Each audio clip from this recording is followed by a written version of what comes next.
Some mornings, Luke Brennan wondered if he was failing his daughter in ways he couldn't even see. 2 years after losing his wife Sarah, he was still figuring out how to be both mother and father to 7-year-old Ellie, working double shifts just to keep their small house from slipping away. Their backyard garden had become their quiet refuge. While planting tomatoes one Tuesday morning, Luke's shovel hit something hard in the dirt. What he dug up changed everything, a diamond bigger than his fist, sparkling like nothing he'd ever seen. Word spread fast through their struggling neighborhood. Suddenly, everyone wanted a piece of what Luke had found. But strange things started happening. People acted different around the diamond. Ellie began having dreams about her mother, saying Mama was trying to tell them something important. When lawyers and reporters showed up at their door, Luke realized this blessing might actually be a curse. What happens when a desperate father must choose between saving his family's future and listening to his little girl's impossible dreams? Before we jump back in, tell us where you're tuning in from.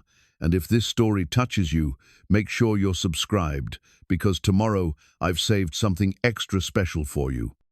The small ranch house on Maple Street had seen better days, much like the rest of the neighborhood. Luke Brennan stood at his kitchen window, watching Ellie chase their neighbor's cat around the patchy front lawn, her laughter cutting through the morning quiet like sunlight through storm clouds.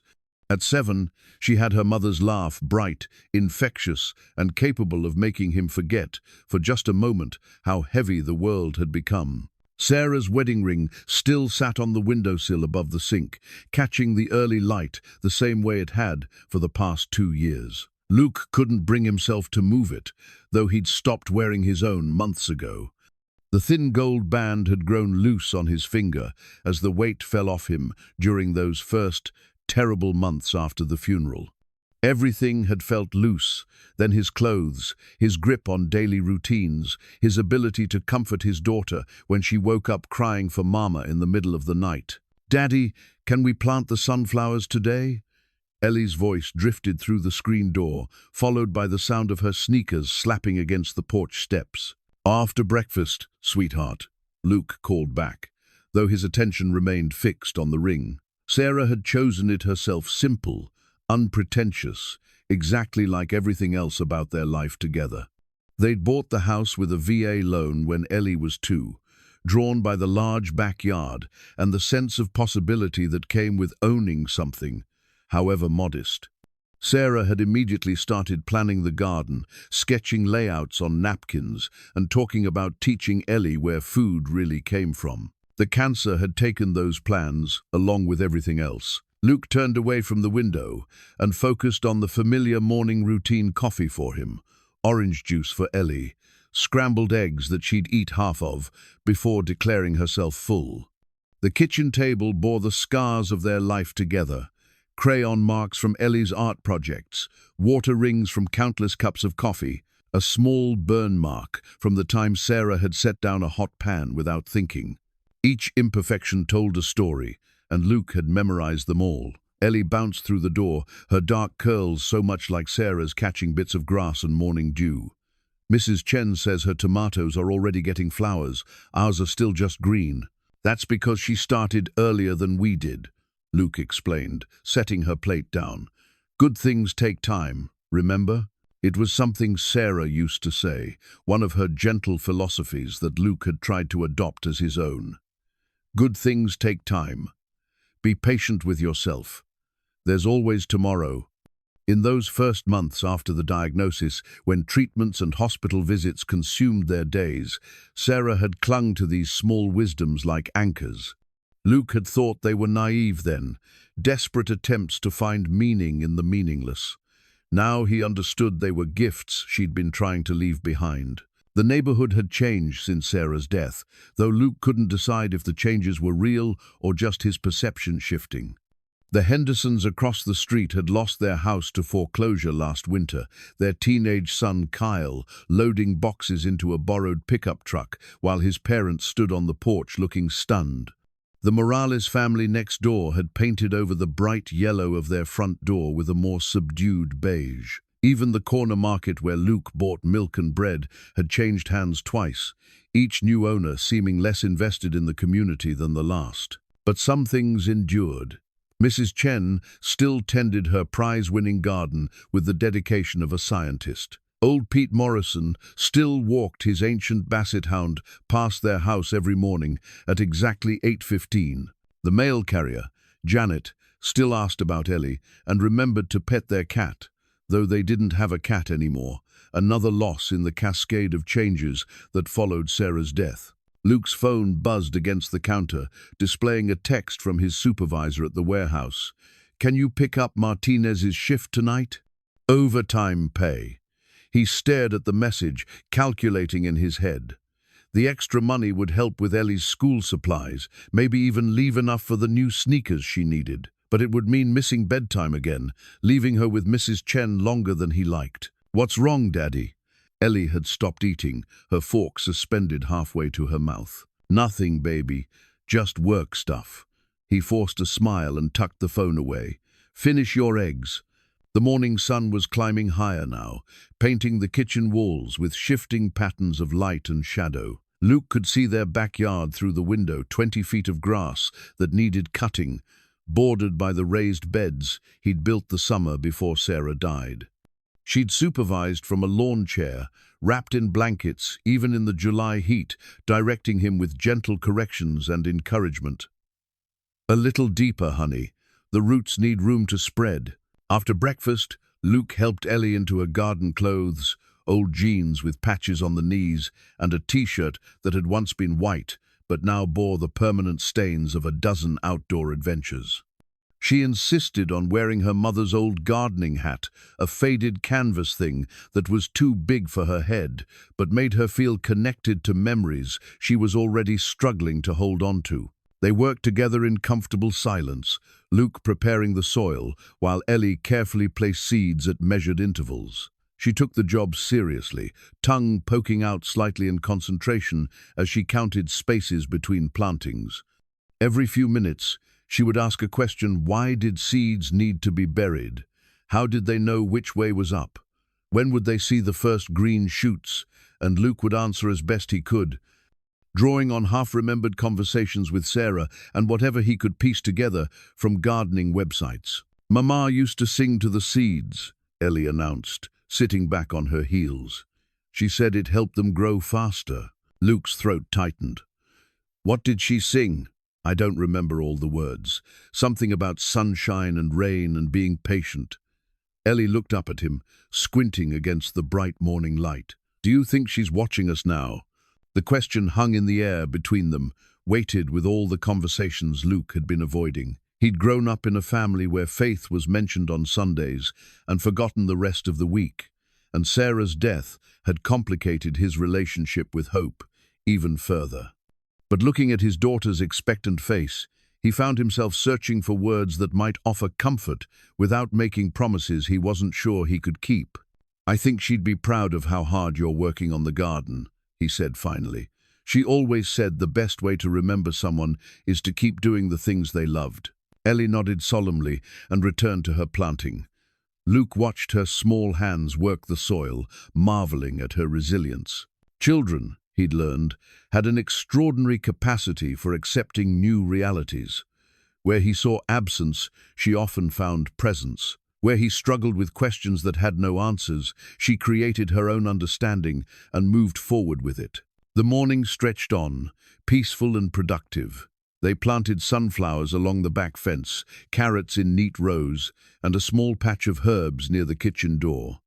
Luke found himself relaxing for the first time in weeks, his muscles loosening as he fell into the rhythm of simple, productive work. There was something healing about putting seeds in the ground, about the act of faith required to believe that something beautiful would grow from such small beginnings. By lunchtime, they had worked their way to the corner of the garden where Luke had planned to expand the tomato bed. The soil here seemed different, richer somehow, darker than the rest of the yard. Luke made a mental note to test it later, wondering if there might be some natural factor that made this spot more fertile. "Can we plant the tomatoes here?" Ellie asked, pointing to the exact spot Luke had been considering. "That's exactly what I was thinking," he said, impressed once again by her intuition. They worked together to clear the area of grass and weeds, Ellie pulling up the smaller plants, while Luke attacked the more established growth with his shovel. The tool was older than their marriage, a sturdy steel blade on a wooden handle that had belonged to Sarah's father. It had planted vegetable gardens in 3 different states, helped build flower beds for 2 houses, and served as the primary implement for every outdoor project Luke had attempted since inheriting it. As he worked, Luke found his mind wandering to the practical concerns that never seemed to leave him alone for long. The mortgage payment was due next week, and even with the extra shifts he'd been picking up, money remained tight. Ellie would need new clothes before school started, and the car had been making a worrying noise that probably meant an expensive repair. Sometimes he felt like he was running on a treadmill, working harder and harder just to stay in the same place. But here in the garden, with his daughter humming tunelessly beside him and the sun warm on his shoulders, those worries felt manageable. This was what Sarah had understood, that some kinds of wealth couldn't be measured in bank statements or credit scores. The sound of Ellie's laughter, the satisfaction of soil under his fingernails, the promise of fresh tomatoes in a few months. These things had value that transcended economic anxiety. Luke drove the shovel deeper into the earth, working to break up a particularly stubborn clump of clay. The blade hit something solid with a metallic ring that seemed to echo longer than it should have. He paused, frowning, and tried again in a slightly different spot. Another ring, this time accompanied by a scraping sound that suggested metal against stone. "What's wrong, Daddy?" "Probably just a rock," Luke said, though something in the sound bothered him. "Let me dig around it a little." He worked carefully, using the shovel's edge to probe the boundaries of whatever lay buried beneath their modest backyard. Whatever it was seemed larger than a typical stone and positioned at an odd depth, too shallow to be a natural geological formation, too deep to be casual debris. As he cleared away more soil, Luke began to make out edges and corners that suggested something geometric, something placed rather than naturally occurring. The sun climbed higher, casting shorter shadows across the garden. Ellie had grown bored with watching him dig and had wandered off to check on their other plantings, chattering to the seeds about how excited she was to see them grow. Luke continued working, his curiosity now fully engaged. In 20 minutes of careful excavation, he had uncovered what appeared to be the corner of some kind of container metal, judging by the sound, and roughly rectangular in shape. A buried treasure chest, he thought with amusement, remembering the pirate stories Ellie loved. More likely an old septic tank component or some previous owner's attempt at a time capsule. The house had been built in the 1960s, and who knew what sorts of projects the original inhabitants had undertaken. Luke glanced at his watch and realized they'd been outside for nearly 3 hours. Ellie was starting to show signs of the restlessness that preceded her afternoon nap, and he had promised to take her to the library later. Whatever lay buried in their garden would have to wait for another day. "Come on, sweetheart," he called. "Time to clean up for lunch." As they gathered their tools and headed toward the house, Luke took one last look at the partially excavated corner. Something about it nagged at him, not worry exactly, but a sense that their quiet Tuesday morning had uncovered something more significant than either of them yet understood. The next morning arrived grey and humid, with the kind of heavy air that promised afternoon thunderstorms. Luke had woken at 5:30, his mind already turning over the mystery buried in their garden. Sleep had come fitfully, interrupted by dreams of Sarah standing in their backyard, pointing toward the corner where he'd been digging. She'd been trying to tell him something, but her words had been lost in the sound of wind through leaves. Ellie was still asleep when Luke slipped outside with his coffee and the old shovel. The neighborhood was quiet, except for the distant hum of early commuters on the highway and the rhythmic sprinkler system that Mrs. Chen had programmed to water her prized vegetables. Luke stood over the partially excavated corner, studying what he could see of the buried object in the grey morning light. 20 minutes of careful digging revealed more of what appeared to be a metal container, roughly the size of a toolbox, but heavier than anything that description suggested. The metal was tarnished but not rusted, suggesting it hadn't been buried for decades. Luke worked methodically, clearing soil from around the edges, until he could make out the full outline of a rectangular box with what looked like a hinged lid. When he finally managed to work the container free from the earth, Luke was surprised by its weight. The box was perhaps 18 inches long, 12 inches wide, and 8 inches deep, but it felt like it contained something far denser than tools or documents. The metal was a dull silver color, unmarked except for a simple clasp that had somehow remained functional despite its burial.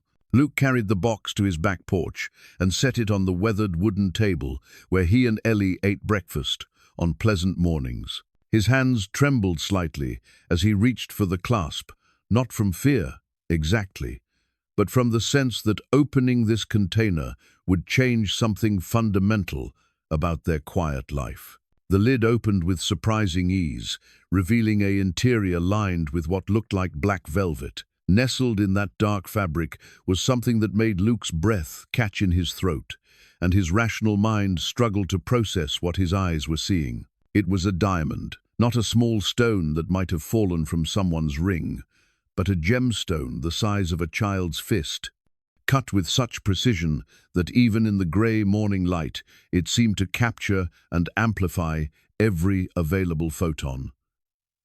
The stone was perfectly clear, without the slightest hint of color or imperfection, and as Luke stared at it, he felt a strange sensation, as if the diamond was looking back at him with an intelligence that transcended mere geology. Luke reached out, then stopped, his hand hovering inches above the stone. Something about touching it felt momentous, like crossing a threshold from which there might be no return. But curiosity won over caution, and he gently lifted the diamond from its velvet nest. The weight was surprisingly heavier than he'd expected, but not uncomfortably so. The surface was cool against his palm, with faceted edges that caught the light and threw it back in brilliant flashes. Luke had never seen anything like it outside of museum displays or movie screens. This wasn't the sort of stone that belonged in suburban backyards or the lives of warehouse workers struggling to pay their mortgages. "Daddy, what are you doing?" Luke spun around to find Ellie standing in the doorway, her hair mussed from sleep and her favorite stuffed rabbit clutched against her chest. She was staring not at him, but at the diamond in his hand, her dark eyes wide with an expression Luke couldn't quite interpret. "I found something in the garden, sweetheart." Luke's voice sounded strange to his own ears, as if speaking about the diamond made it more real. "I'm not sure what it is yet." Ellie stepped onto the porch, moving with the cautious curiosity of a cat investigating something new. When she was close enough to see the stone clearly, she stopped and tilted her head to one side, a gesture so reminiscent of Sarah that Luke felt his chest tighten. "It's pretty," she said simply. "But it feels sad." "Sad?" Luke looked down at the diamond, trying to understand what his daughter might be, sensing that he could not. "What do you mean?" "I don't know." Ellie shrugged, still staring at the stone. "It just does. Like it misses something." Before Luke could respond, the sound of a lawnmower starting up next door broke the moment's spell. He quickly placed the diamond back in its container and closed the lid, though he noticed that Ellie's gaze remained fixed on the box, as if she could still see through to its contents. "Let's keep this between us for now, okay?" Luke said, lifting the container and wondering where in their small house he could safely hide something that might be incredibly valuable. "Until I figure out what it is." Ellie nodded solemnly, the way she did when Luke asked her to keep secrets about surprise birthday presents or Christmas gifts. But as they headed inside for breakfast, Luke caught her looking back at the table where the box had been, her expression thoughtful in a way that seemed too old for her 7 years. The rest of the morning passed in a strange duality of normalcy and unreality. Luke made pancakes while Ellie watched cartoons, but his mind kept returning to the weight of the diamond in his hand and the strange sense that finding it had set something in motion that he didn't understand. He found himself glancing toward the kitchen cabinet where he'd hidden the box, half convinced that he'd imagined the entire episode. During lunch, Luke's phone rang. The caller ID showed a number he didn't recognize, which usually meant either a bill collector or someone trying to sell him something he couldn't afford. But when he answered, the voice on the other end was that of Mrs. Chen from next door. "Luke, dear, I hope you don't mind me calling.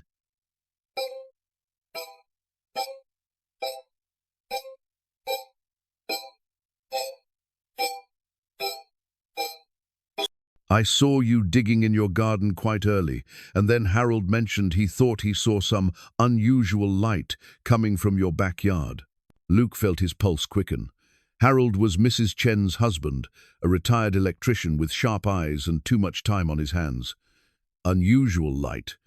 Oh, you know Harold, he probably imagined it, but he was quite insistent that he saw some kind of bright flash around 7 this morning. I told him it was probably just the sun reflecting off something, but he wanted me to check and make sure you weren't having electrical problems. "No problems," Luke said carefully.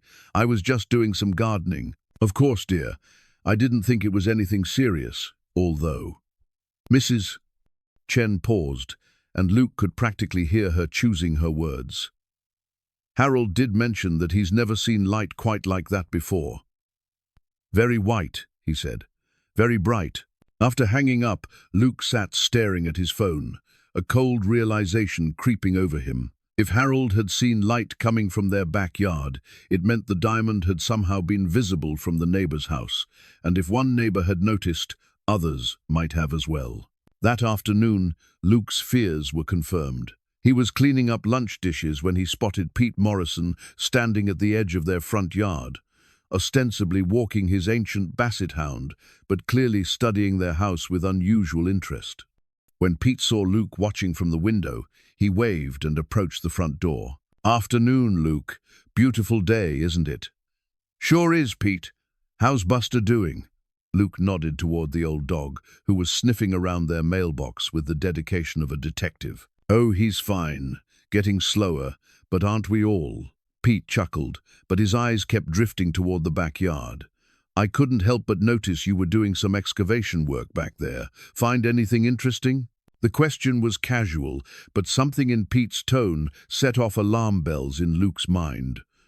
"Just expanding the garden. Nothing exciting." "Ah." Pete nodded, but his expression suggested he wasn't entirely convinced. "Well, if you ever need help with any heavy digging, you know where to find me. These old bones still have some work left in them." As Pete walked away, Luke noticed that Buster seemed reluctant to leave their yard, straining against his leash and whining softly as they headed down the street. Dogs, Luke remembered reading somewhere, were supposed to be sensitive to things humans couldn't perceive. The final confirmation that their secret was already spreading came just before dinner. Luke was helping Ellie with a coloring book when someone knocked on their front door, not the casual rap of a neighbor, but the confident, persistent knock of someone with official business. Through the window, Luke could see a man in an expensive suit holding what appeared to be business cards. He was young, probably early 30s, with the kind of polished appearance that suggested corporate employment and disposable income.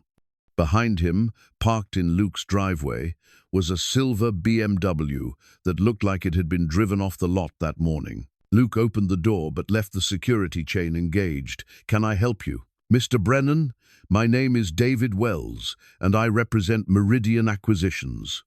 I understand you may have recently discovered something of value on your property, and I'd like to discuss some options that might be of interest to you." The man's smile was professional and practiced, but his eyes held an intensity that made Luke instinctively protective. Behind him, Luke could see 2 more cars parked on the street, a van with tinted windows and what looked like a news station logo on the side. "I'm sorry, but I think you have the wrong house," Luke said, though his heart was racing. "Mr. Brennan, I think we both know that's not true. Wells's smile never wavered, but his voice carried a note of authority that suggested he was accustomed to getting what he wanted. Word travels fast in situations like this. I'm here to make sure you understand all your options before making any decisions you might regret. Luke closed the door without another word, but as he turned away from the window, he could see Wells walking back to his car, already speaking into a cell phone. The man's posture suggested that Luke's refusal had been expected, perhaps even planned for. "Daddy?" Ellie appeared beside him, her coloring book forgotten. "Who was that man?" "No one important, sweetheart." But even as Luke said the words, he knew they weren't true. Somehow, in less than 24 hours, their impossible discovery had attracted attention from people who clearly had resources and determination. As darkness fell and Luke tucked Ellie into bed, he found himself checking the locks on their doors and windows with unusual care. The diamond remained hidden in their kitchen cabinet, but its presence seemed to fill the house like a low-frequency hum that he could feel in his bones. Later that night, as Luke lay in bed staring at the ceiling, he tried to make sense of what was happening to their quiet life. Yesterday morning, his biggest worry had been picking up an extra shift to cover Ellie's school supplies. Now, he was hiding what might be the most valuable thing he'd ever touched, while strangers in expensive cars gathered outside his house like wolves circling a campfire. The diamond had indeed changed everything, just as he'd sensed it would. But as Luke finally drifted towards sleep, he couldn't shake the feeling that the real changes were only beginning. Luke woke before dawn to the sound of voices in his front yard. Through the bedroom window, he could see the dark outlines of several vehicles parked along Maple Street, their occupants moving about with the purposeful energy of people who had somewhere important to be. The digital clock on his nightstand read 5:47 a.m., but the activity outside suggested the day had started hours ago for some people. He slipped out of bed and crept to the living room window, careful not to turn on any lights that might announce his presence. What he saw made his stomach drop. There were at least 6 cars now, ranging from the silver BMW he'd seen yesterday to a van with satellite equipment mounted on its roof. Men and women in business attire stood in small groups, some holding coffee cups, others speaking quietly into cell phones. It looked like a staging area for some kind of operation. Luke's phone had been buzzing intermittently throughout the night, calls from numbers he didn't recognize that went straight to voicemail. Now, as he checked the screen, he saw 17 missed calls and a text message inbox full of notifications. The first voicemail was from someone claiming to represent a gemstone authentication service. The second was from a reporter asking for an interview. The third began with the words, "federal tax implications," and Luke deleted it without listening to the rest. "Daddy?" Ellie's voice was small and uncertain. "Why are there cars outside?" Luke turned to find his daughter standing in the hallway, her hair mussed from sleep and her favorite blanket trailing behind her. She was looking toward the window with the same wary expression she'd worn during the thunderstorms that had frightened her as a toddler. "Some people heard about something we found," Luke said carefully. "They're curious about it." "The pretty stone." Luke nodded, struck again by his daughter's intuitive understanding of situations that should have been beyond her comprehension. "But it's our stone, right? We found it in our garden." The question carried more weight than Ellie probably intended, touching on legal and ethical issues that Luke hadn't even begun to consider. Who owned something valuable, found buried in a backyard? The current property owner? The previous owner who might have buried it? The original owner, whoever that might be? Luke realized he needed answers to questions he'd never thought to ask. While Ellie ate breakfast, Luke called in sick to work the first time. He'd missed a shift in over a year. His supervisor, Marcus, was understanding but clearly frustrated. "You sure you're okay, Brennan? You've been picking up extra shifts for months, and now you need time off with no notice?" "Family emergency," Luke said, which wasn't entirely untrue. "Well, handle whatever you need to handle. But we've got the Henderson contract deadline next week, and I was counting on you." After hanging up, Luke realized he'd added another problem to his growing list. Missing work meant missing pay, and despite whatever value the diamond might have, his bills were still due at the end of the month. Luke spent the morning researching gemstone appraisal services online, while Ellie played quietly in her room. What he learned was both encouraging and terrifying. If the stone was genuine, and he was becoming increasingly convinced it was, its value could be measured in hundreds of thousands of dollars, possibly more.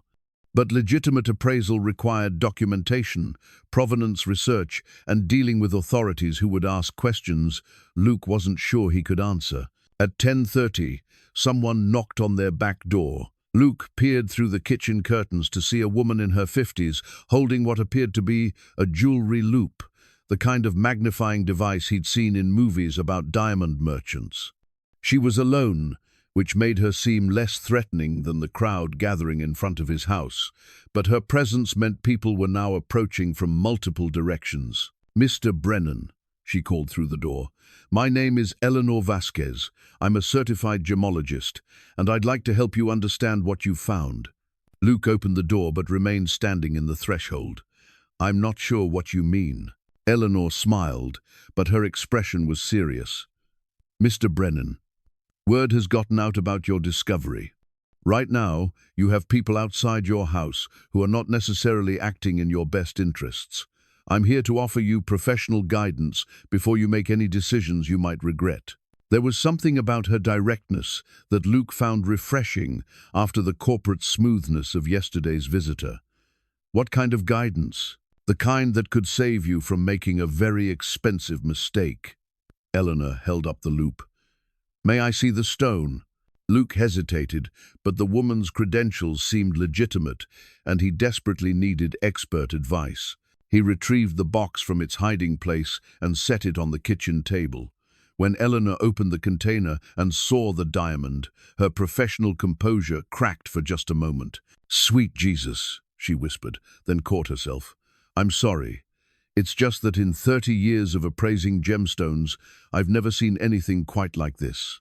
She spent 20 minutes examining the diamond from every angle, occasionally making soft sounds of amazement or concern. Luke watched her work, noting the way her hands trembled slightly as she held the stone up to the light. "Mr. Brennan," Eleanor said finally, "this is a natural diamond of exceptional quality and size. Based on my preliminary examination, I would estimate its value at somewhere between $4 and $6 million. The number hit Luke like a physical blow. He sat down heavily in his kitchen chair, trying to process what she'd just told him. $6 million. Enough money to pay off the house, put Ellie through college, set up a trust fund that would secure their future for generations. Enough money to solve every financial problem they'd ever had, with plenty left over for problems they hadn't imagined yet. However, Eleanor continued, there are significant complications. A stone of this size and quality doesn't just appear in suburban gardens. This diamond should have a documented history, certificates of authenticity, records of previous ownership, insurance documentation. The fact that it doesn't raises serious questions. What kind of questions? Legal ones. A diamond like this could be stolen property. It could have been buried to avoid taxes or to hide assets during a divorce. It could be part of an estate that was never properly settled. Until you can establish clear provenance, you can't legally sell it, and any attempt to do so could result in criminal charges. Luke felt the brief surge of hope that had accompanied Eleanor's valuation drain away, replaced by a familiar sense of life's complications always outweighing its gifts. "So it's worthless to me." "Not worthless," Eleanor said carefully, "but potentially dangerous. The people outside your house right now, some of them represent legitimate businesses, but others might be less scrupulous. A $6 million diamond attracts attention from people who don't always operate within legal boundaries." As if summoned by her words, Luke's doorbell rang. Then it rang again, and again. Someone was leaning on the button with the persistence of a bill collector who knew you were home. "Don't answer it," Eleanor advised. In fact, I'd recommend you and your daughter find somewhere else to stay for a few days while you figure out your next steps. Through the front window, Luke could see the crowd outside had grown larger. There were now at least a dozen people gathered on his lawn, some holding cameras, others engaged in animated conversations on their phones. His quiet neighborhood was beginning to look like the scene of a minor celebrity scandal. "Mr. Brennan," Eleanor said softly, "I need to ask you something, and I want you to think carefully before you answer. Did you actually find this diamond in your garden, or did someone give it to you?" The question caught Luke off guard. "I found it yesterday morning. Why would you ask that?" "Because this stone is perfect, not just high-quality perfect. Diamonds like this are incredibly rare, and they don't get buried in random backyards by accident. Someone put it there deliberately, which means someone knows it exists and knows where it was hidden." A chill ran down Luke's spine as the implications of Eleanor's words sank in. If someone had buried the diamond intentionally, they might come looking for it, and they might not be pleased to discover that a complete stranger had dug it up. "What should I do?" Luke asked, though he wasn't sure he wanted to hear the answer. "First, get your daughter out of here. Take her somewhere safe while you decide how to handle this.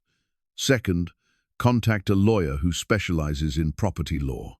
You're going to need legal advice before you take any other steps. Third, don't trust anyone who approaches you with quick solutions or easy money. This situation is complicated, and simple answers are probably wrong answers." Eleanor packed up her equipment and handed Luke a business card. "Call me if you need help navigating the appraisal process, but be very careful who else you trust. A diamond like this can make people do things they wouldn't normally consider." After she left, Luke stood in his kitchen, staring at the box that contained their impossible discovery. $6 million. The number kept echoing in his mind, accompanied by Eleanor's warnings about the dangers that came with such wealth. He thought about Sarah, wondering what she would have done in this situation. She'd always been the practical one, the planner who thought 3 steps ahead, while Luke focused on the immediate problem in front of him. "Daddy?" Ellie appeared in the kitchen doorway, holding her stuffed rabbit and looking concerned. "Are we in trouble?" Luke knelt down and pulled his daughter into a hug, breathing in the familiar scent of her shampoo and the lingering smell of sleep on her pajamas.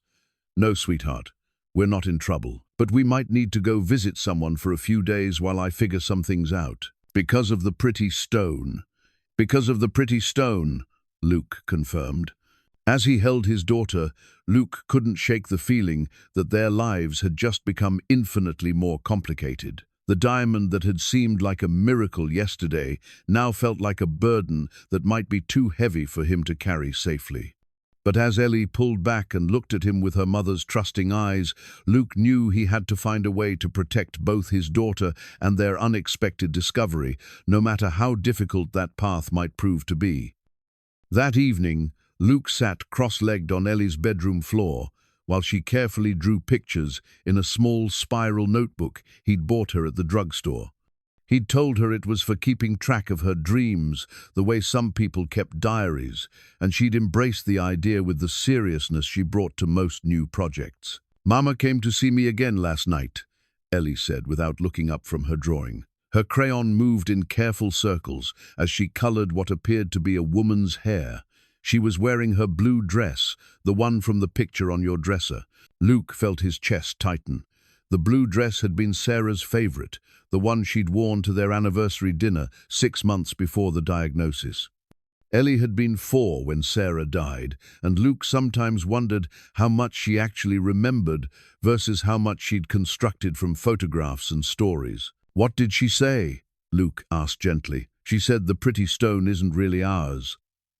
Ellie switched to a brown crayon for the woman's eyes. "She said it belongs to someone who's been waiting a long time to get it back." Luke studied his daughter's profile, searching for signs that she might be repeating something she'd overheard from Eleanor's visit that morning. But Ellie's expression held the matter-of-fact certainty of a child reporting the weather or announcing what she wanted for breakfast. Did she say anything else? She said you're worried about money again, but the stone won't fix that kind of worried. Ellie looked up from her notebook, her dark eyes serious. She said some things can't be bought, even with all the money in the world. The accuracy of Ellie's observation struck Luke like a physical blow. He'd been trying to hide his financial stress, but children had a way of perceiving emotional undercurrents that adults thought they'd successfully concealed. And Sarah had indeed said something almost identical during her final months, when the medical bills were mounting and Luke was working every available shift to stay ahead of their growing debt. Luke's phone buzzed with another call from an unknown number. He'd stopped answering them hours ago, but the constant interruptions were wearing on his nerves. The voicemail notifications showed 37 unheard messages, and his email inbox was flooded with inquiries from reporters, lawyers, gemstone dealers, and people claiming to represent various government agencies. "Daddy, are you scared?" Ellie asked, her crayon poised over the notebook. The question was direct in the way only children's questions could be, cutting through all the adult complications to the emotional core of the situation. Luke considered lying, offering reassurance that he didn't feel, but something in his daughter's expression suggested she would see through any attempt at false confidence. "A little scared," he admitted, "but not of anything that would hurt us, more like scared of making the wrong decision about something important." Ellie nodded as if this made perfect sense.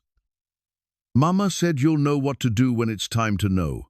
She said you're braver than you think." Luke blinked back unexpected tears.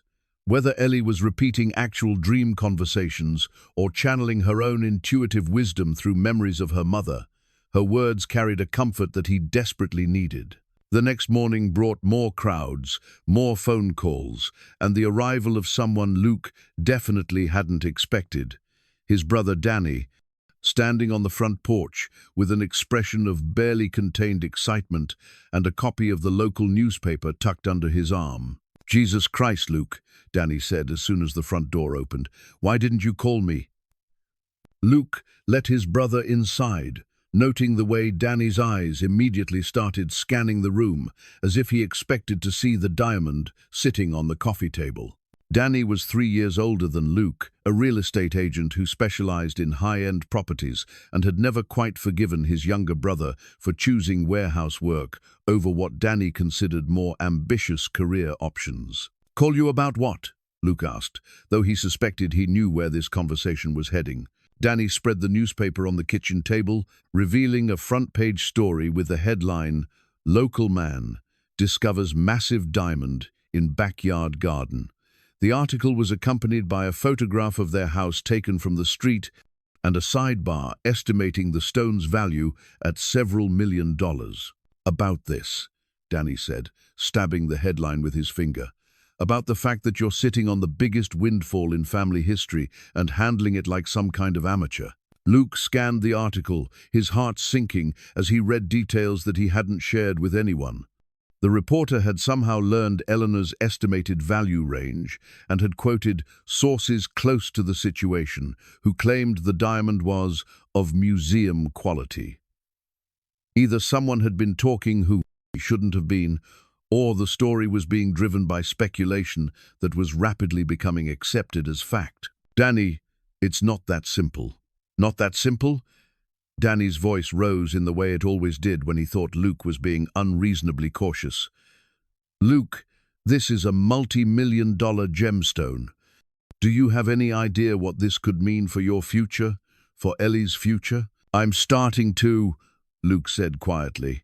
"Then why are you hiding in your house instead of talking to the people who want to help you capitalize on this opportunity?"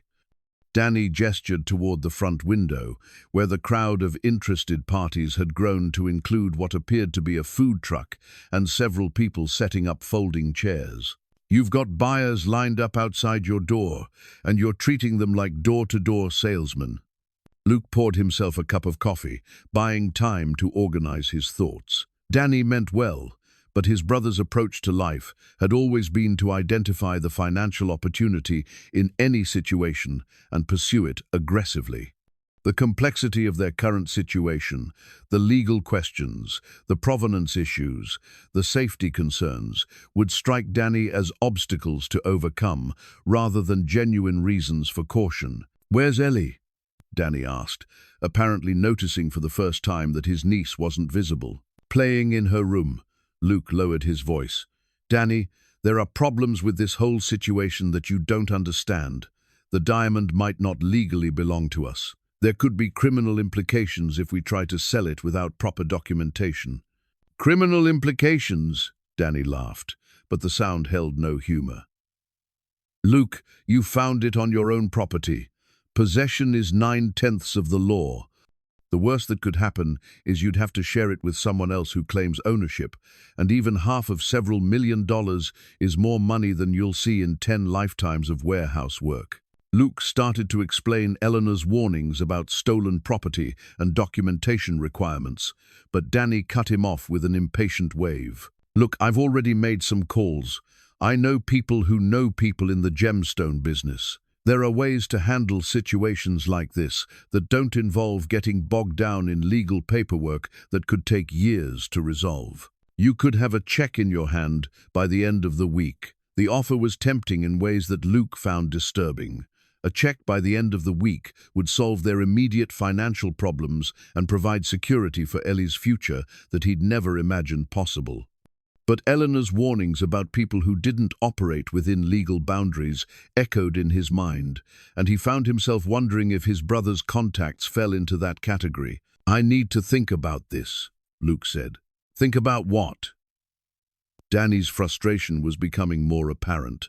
"Luke, opportunities like this don't come along twice.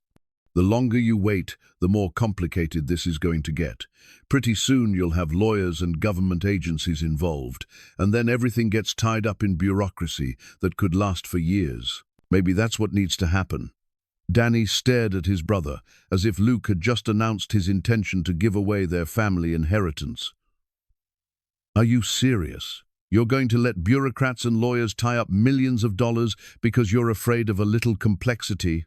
The conversation was interrupted by a knock on the front door, not the insistent buzzing of yesterday's visitors, but a polite, measured sound that suggested official business. Through the window, Luke could see a man in his 60s wearing a suit that looked government-issued and carrying a briefcase that reinforced the impression of official authority. Luke opened the door to find a badge being displayed, along with a business card. "Mr. Brennan? I'm Agent Harrison, with the FBI's art crime team. I'd like to speak with you about your recent discovery." Danny appeared behind Luke, his expression shifting from frustration to concern. "FBI? What's this about?" Agent Harrison's smile was professional but not unfriendly.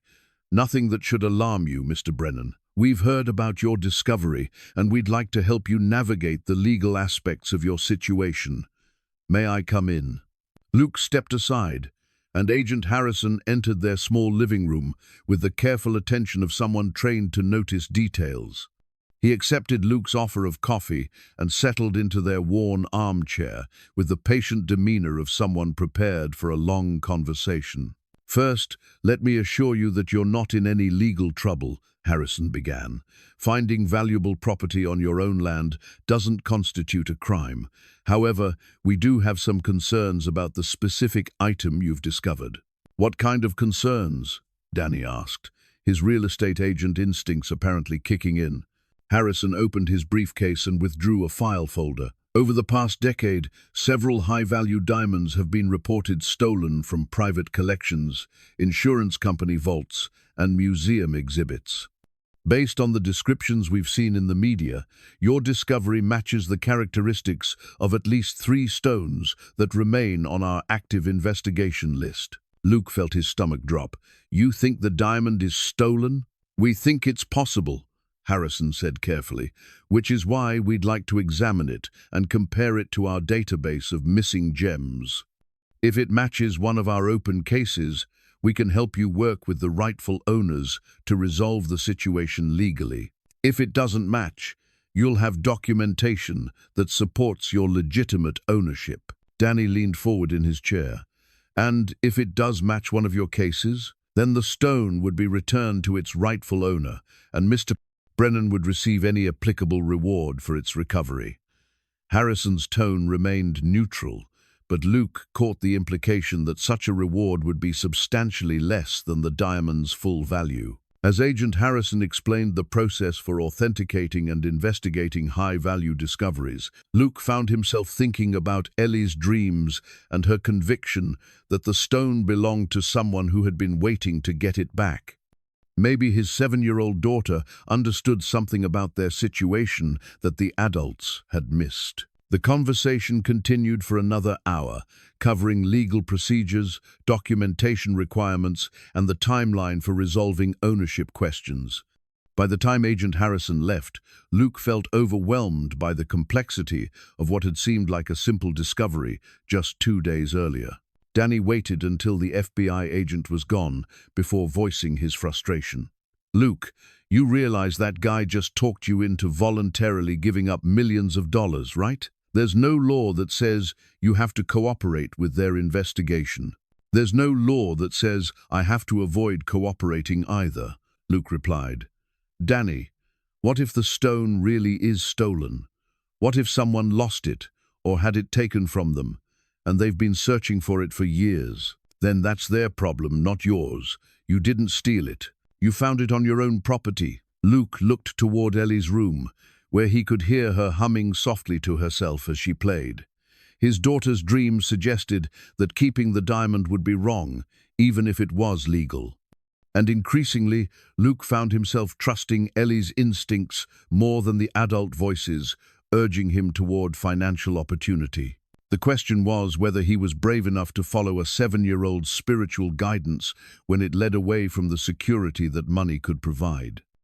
The old property deed was yellowed with age and smelled faintly of the cardboard box where Luke had found it buried among the previous owner's documents in the basement.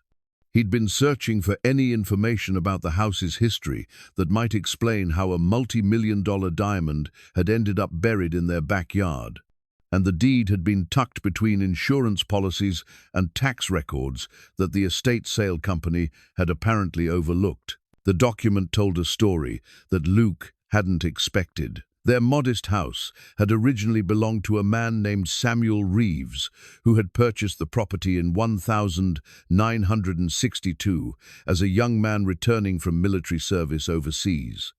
According to the deed, Reeves had paid cash for the house, unusual for a veteran in his 20s, and had lived there alone for over 40 years until his death in 2004. Luke spread the paperwork across his kitchen table, creating a timeline of ownership that revealed gaps in the official record. Samuel Reeves had never married, had no listed heirs, and had apparently died intestate. The house had eventually been sold by the county to cover unpaid taxes, passing through 2 brief ownerships before Luke and Sarah had bought it through their VA loan. But it was a letter tucked behind the deed that made Luke's hands tremble as he read. Written in Samuel Reeves's careful handwriting and dated just 3 months before his death. It was addressed to whoever finds this and contained information that changed everything Luke thought he knew about their discovery. "I'm writing this because I can't take the secret with me to the grave," the letter began. "The diamond buried in the back corner of my garden doesn't belong to me, and it never did. I took it from a family in France during the war, and I've spent 60 years trying to figure out how to make that right." Luke read the letter 3 times before its full implications sank in. Samuel Reeves had been a soldier during World War II, stationed in occupied France. According to his confession, he had been billeted with a French family, the Dubois, who had hidden their valuables from Nazi looters by burying them in their garden. When Reeves's unit was transferred suddenly, he had taken the diamond, telling himself he would find a way to return it after the war ended. "I tried to find them," the letter continued, "spent years writing letters, hiring investigators, following leads that went nowhere. The house where I stayed was destroyed in the fighting. The family disappeared, killed, moved, scattered by the war. I never found so much as a grave marker or a forwarding address, so I kept their diamond, and it kept my guilt." The letter explained why Reeves had buried the stone in his garden rather than selling it or turning it over to authorities. "It didn't belong to me to sell," he had written, "and I couldn't trust the government to find the right family when I couldn't do it myself. So I put it back in a garden, where it belonged, and hoped that someday someone smarter or luckier than me would figure out how to make things right." Luke set the letter down and stared out his kitchen window at the small patch of earth where he'd made his discovery. Samuel Reeves had died carrying the weight of a 60-year-old theft, unable to find redemption, but unwilling to profit from his crime. The diamond that had seemed like a miracle 2 days ago was actually evidence of an old man's decades-long struggle with guilt and responsibility. His phone rang, interrupting his thoughts. The caller ID showed Agent Harrison's number, and Luke answered with a sense of resignation rather than surprise. "Mr. Brennan, I have some information that I think you'll want to hear," Harrison said without preamble. "We've been comparing your diamond to our database, and we may have found a match." Luke wasn't surprised. "Tell me."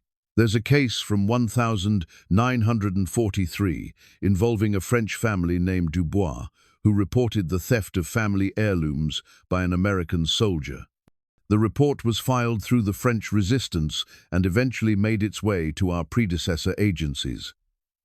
The description of the stolen diamond matches your discovery almost exactly. What happened to the family? That's where it gets complicated. The father, Henri Dubois, was killed in a bombing raid 6 months after the theft was reported. The mother, Marie, and their daughter, Isabelle, survived the war but emigrated to Canada in 1946. We've been able to trace their movements to Montreal, where Marie died in 1967. But Isabelle, she would be in her 80s, now appears to still be alive. Luke felt his heart racing. After 60 years, Samuel Reeves's guilt-ridden secret might finally lead to resolution. "Have you contacted her?" "We've located what we believe is the correct address, but we wanted to speak with you first." "Mr. Brennan, if this diamond belongs to Isabelle Dubois, are you prepared to return it to her?" The question hung in the air, weighted with implications that went far beyond legal requirements. Luke thought about his financial struggles, about Ellie's future, about the security that millions of dollars could provide. Then he thought about an old soldier who had carried guilt for 60 years because he couldn't find a way to make things right. "Yes," Luke said, and as the word left his mouth, he felt something that might have been relief. "If it's hers, she should have it back." "I was hoping you'd say that.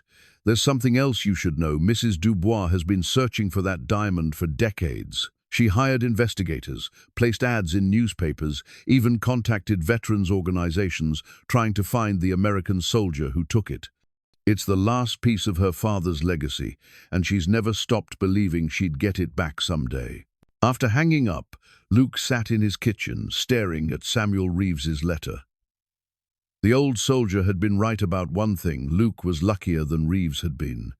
Technology, government databases, and international cooperation had made it possible to accomplish in days what Reeves couldn't achieve in decades of searching. That afternoon brought a development that Luke hadn't anticipated. His supervisor Marcus called, his voice carrying a tone that suggested official business rather than personal concern. "Luke, I need you to come in tomorrow morning. We need to talk about your employment status." Luke felt his stomach drop. "What do you mean?"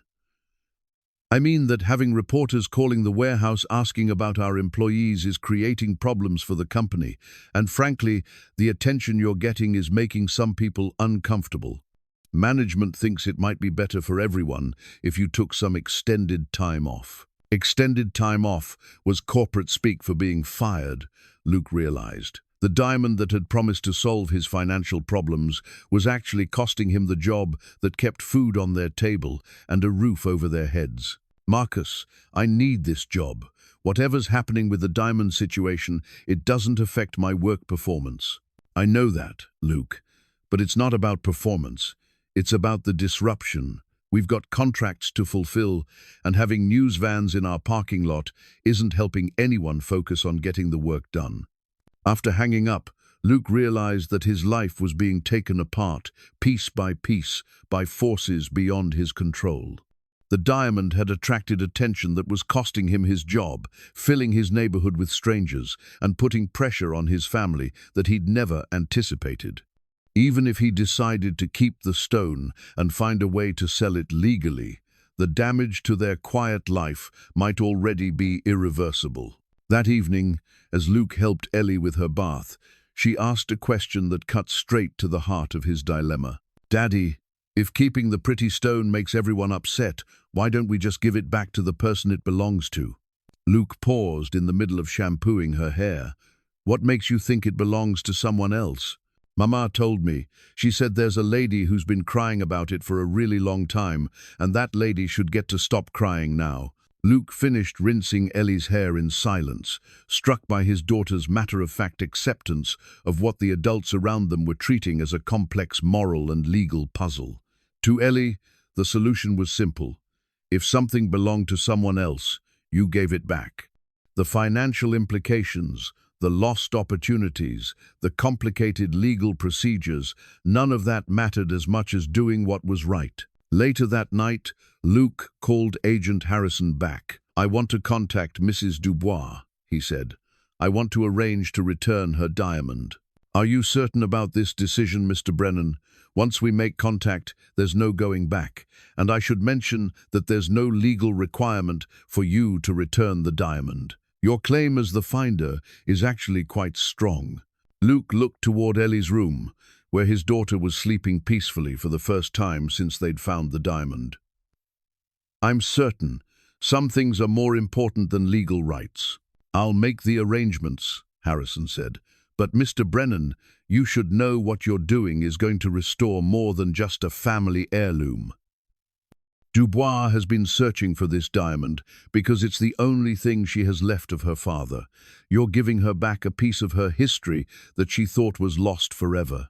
As Luke hung up the phone, he felt a weight lifting from his shoulders that he hadn't realized he'd been carrying. The decision to return the diamond felt right in a way that keeping it never had, despite the financial security that selling it might have provided. For the first time since finding the stone, Luke slept deeply, undisturbed by dreams of strangers in expensive cars or federal agents asking uncomfortable questions.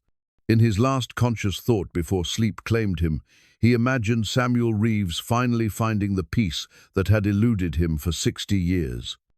Luke found Sarah's letter on a Thursday morning, tucked between the pages of her favorite cookbook, the one she'd used to plan family dinners, when their biggest worry was whether Ellie would eat her vegetables. The envelope was sealed and marked in Sarah's careful handwriting, "For Luke, when the weight gets too heavy." He'd been searching through their bedroom dresser for Ellie's birth certificate, needed for some bureaucratic requirement related to the diamond investigation, when he'd accidentally knocked the cookbook from the nightstand. The letter had fallen out, landing at his feet like a message delivered at exactly the right moment. Luke sat on their bed, the same bed where Sarah had spent her final weeks, where they'd had whispered conversations about Ellie's future and his fears about raising their daughter alone, and opened the envelope with trembling hands. "My dearest Luke," the letter began, "if you're reading this, it means you've encountered something that's testing your faith in what matters most. I'm writing this on one of my better days, when the medicine is working and I can think clearly about the life you'll have to live without me." Luke paused, hearing Sarah's voice so clearly in her written words that he glanced toward the bedroom door, half expecting to see her standing there with the gentle smile that had carried them through every crisis they'd faced together. "I know you'll try to solve every problem with money, because that's how you think about protecting the people you love. You'll work longer hours, take on extra shifts, sacrifice your own needs to make sure Ellie has everything she could want. But sweetheart, I need you to remember something. The most valuable things in life can't be bought, and the most important problems can't be solved with a bigger bank account." The letter continued for 2 pages, covering topics that Sarah couldn't have anticipated but somehow understood perfectly. She wrote about the temptation to choose security over principle, about the difference between providing for Ellie and teaching her how to live with integrity, about the kind of man she hoped Luke would be after she was gone. When you face a choice between doing what's profitable and doing what's right, Sarah had written, I want you to think about the story you want to tell Ellie about her father. I want you to choose the story that will make her proud, even if it makes life harder in the short term. Our daughter is going to learn how to be a good person by watching how you handle difficult decisions. Luke read the letter 3 times, each reading revealing new layers of wisdom that Sarah had somehow compressed into her final message. She had known him well enough to predict exactly the kind of moral dilemma he would face, and she had provided guidance that felt as relevant as if she'd written it yesterday. The letter ended with words that broke Luke's heart and healed it simultaneously. I'm not afraid of dying, Luke. I'm afraid of you forgetting who you are after I'm gone. You're the most decent man I've ever known, and that decency is worth more than any treasure you could find. Trust yourself. Trust our daughter's instincts, and remember that love is the only wealth that multiplies when you give it away. Luke folded the letter carefully and placed it back in the cookbook, understanding now why Sarah had hidden it there. She had known that when he needed her guidance most, he would be looking for the simple comforts of their shared life together, the recipes she'd used to feed their family, the annotations she'd made in the margins, the evidence of all the ordinary moments that had added up to extraordinary love. That afternoon, Agent Harrison called with news that would change everything. Mr. Brennan, we've made contact with Isabelle Dubois. She's agreed to speak with you directly, if you're willing. Luke felt his heart racing. She wants to talk to me? She does. But there's something you should know first. Mrs. Dubois isn't interested in simply reclaiming the diamond. She wants to understand how you found it and what you plan to do with it. She's been hurt before by people who claim to have information about her family's stolen property, but were actually trying to scam her. Luke understood her caution. An elderly woman who had been searching for a valuable family heirloom for decades would naturally attract the attention of people with less honorable intentions. What does she want to know? Everything. How you found it, why you decided to investigate its history, what made you choose to contact us instead of trying to sell it quietly. Mr. Brennan, this woman has spent 70 years wondering what happened to her father's diamond. She needs to trust that you're genuinely trying to do the right thing. Luke agreed to a phone call that was scheduled for the following morning. He spent the evening trying to prepare for a conversation that would require him to explain decisions he barely understood himself. How could he tell an elderly French woman that his 7-year-old daughter had been receiving dream visits from her deceased mother, and that those dreams had guided his moral choices? How could he explain that returning her diamond felt right in ways that had nothing to do with logic or legal requirements? The phone call came at exactly 10 o'clock, with Agent Harrison facilitating the introduction before stepping back to let Luke and Isabel speak directly. When Luke heard her voice accented English, delivered with the careful precision of someone speaking a second language, he was struck by its strength and clarity. Mr. Brennan, Isabel said, Agent Harrison tells me you found my father's diamond in your garden. I believe so. Yes, ma'am. I'm very sorry it took so long to find you. Isabel was quiet for a moment before responding. Mr. Brennan, do you know what that diamond represented to my family? Luke admitted that he knew only what Agent Harrison had told him, that it had been stolen during the war and had belonged to her father. My father was a jeweler, Isabel explained. He created that diamond for my mother as an engagement gift. It took him 3 years to find the right stone and another year to cut it perfectly. It was the most beautiful thing he ever made, and it represented everything he hoped to build with the woman he loved. She paused, and Luke could hear the weight of decades in her silence. When the war came, my father buried his most precious things to keep them safe from the soldiers, who were taking everything of value from French families. The diamond was the last piece of my parents' love story, the only thing I had left of the life they built together before everything was destroyed. Luke felt tears building in his eyes as he listened to Isabel's story. The diamond wasn't just a valuable stone, it was a symbol of love that had survived war, displacement, and decades of searching. Returning it wouldn't just restore her property, it would return a piece of her parents' legacy that she had thought was lost forever. "Mrs. Dubois," Luke said carefully, "I want you to have your father's diamond back. No conditions, no complications. It belongs to you." The silence on the other end of the line stretched so long that Luke wondered if the connection had been lost. When Isabel finally spoke, her voice was thick with emotion. "Mr. Brennan, do you understand what you are giving up? That diamond is worth millions of dollars. It could change your life completely." "Yes, ma'am, I understand. But it's already changed my life. Finding it taught me something about the difference between what's valuable and what's important." Isabel made a sound that might have been crying or laughing. "You sound like my father. He used to say that the most precious things cannot be bought or sold, only given and received."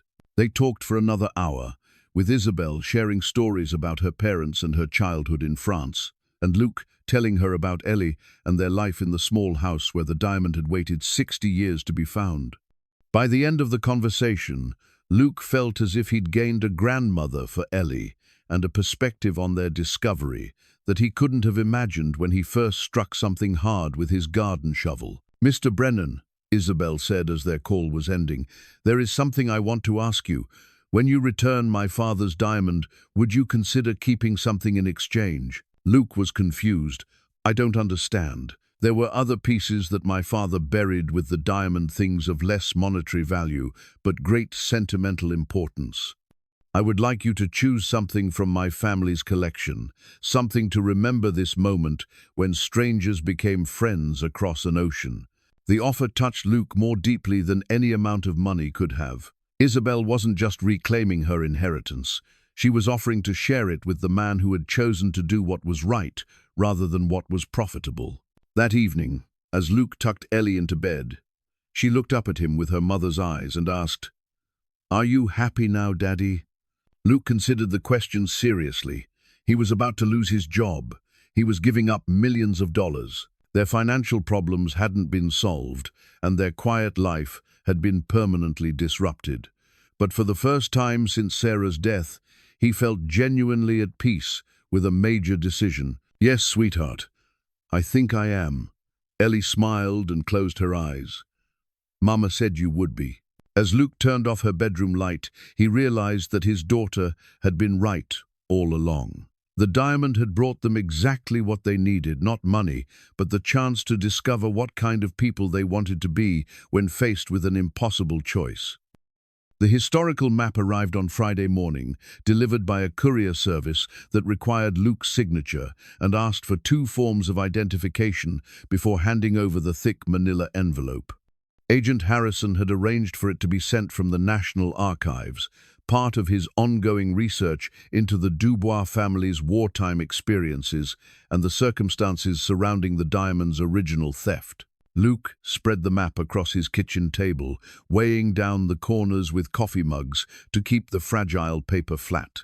The document was a detailed survey of a French village called Saint-Rémy-sur-Loire, dated 1943 and marked with notations in both French and English.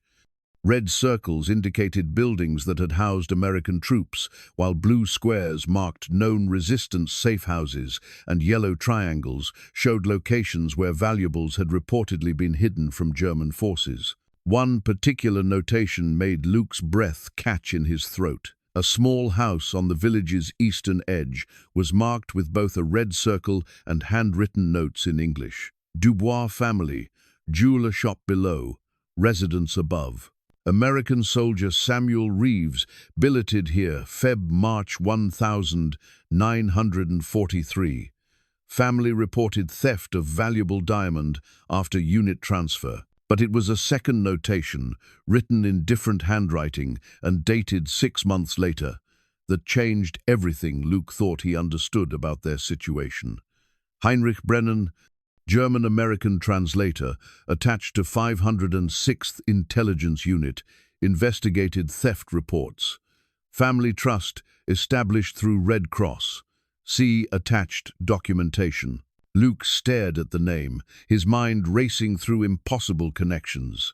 Heinrich Brennan, His grandfather, who had died when Luke was 12, had been named Heinrich. Family stories had always mentioned his grandfather's service during World War II, but Luke had never known the details. Heinrich had rarely spoken about the war, and Luke's father had inherited his silence on the subject. With shaking hands, Luke pulled out his phone and called his father. "Dad, I need to ask you about Grandpa Heinrich. Did he serve in France during the war?" His father, Michael, was quiet for a moment. "Luke, where is this coming from? You know your grandfather never talked about his service." "Dad, please. This is important. Was he involved in investigating thefts by American soldiers?" Another pause, longer this time. "Luke, how could you possibly know about that?" The question hit Luke like a physical blow. "You knew. I found some papers after he died. Official documents, reports he'd written about American soldiers stealing from French families. It nearly destroyed him. Luke.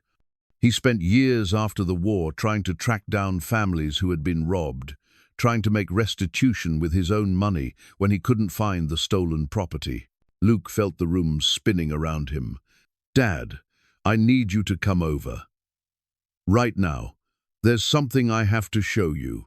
Michael arrived within an hour, carrying a shoebox that Luke had never seen before. Inside were documents that Luke's grandfather had apparently hidden for decades, official reports, correspondence with Red Cross officials, and personal notes about his attempts to contact French families whose property had been stolen by American troops.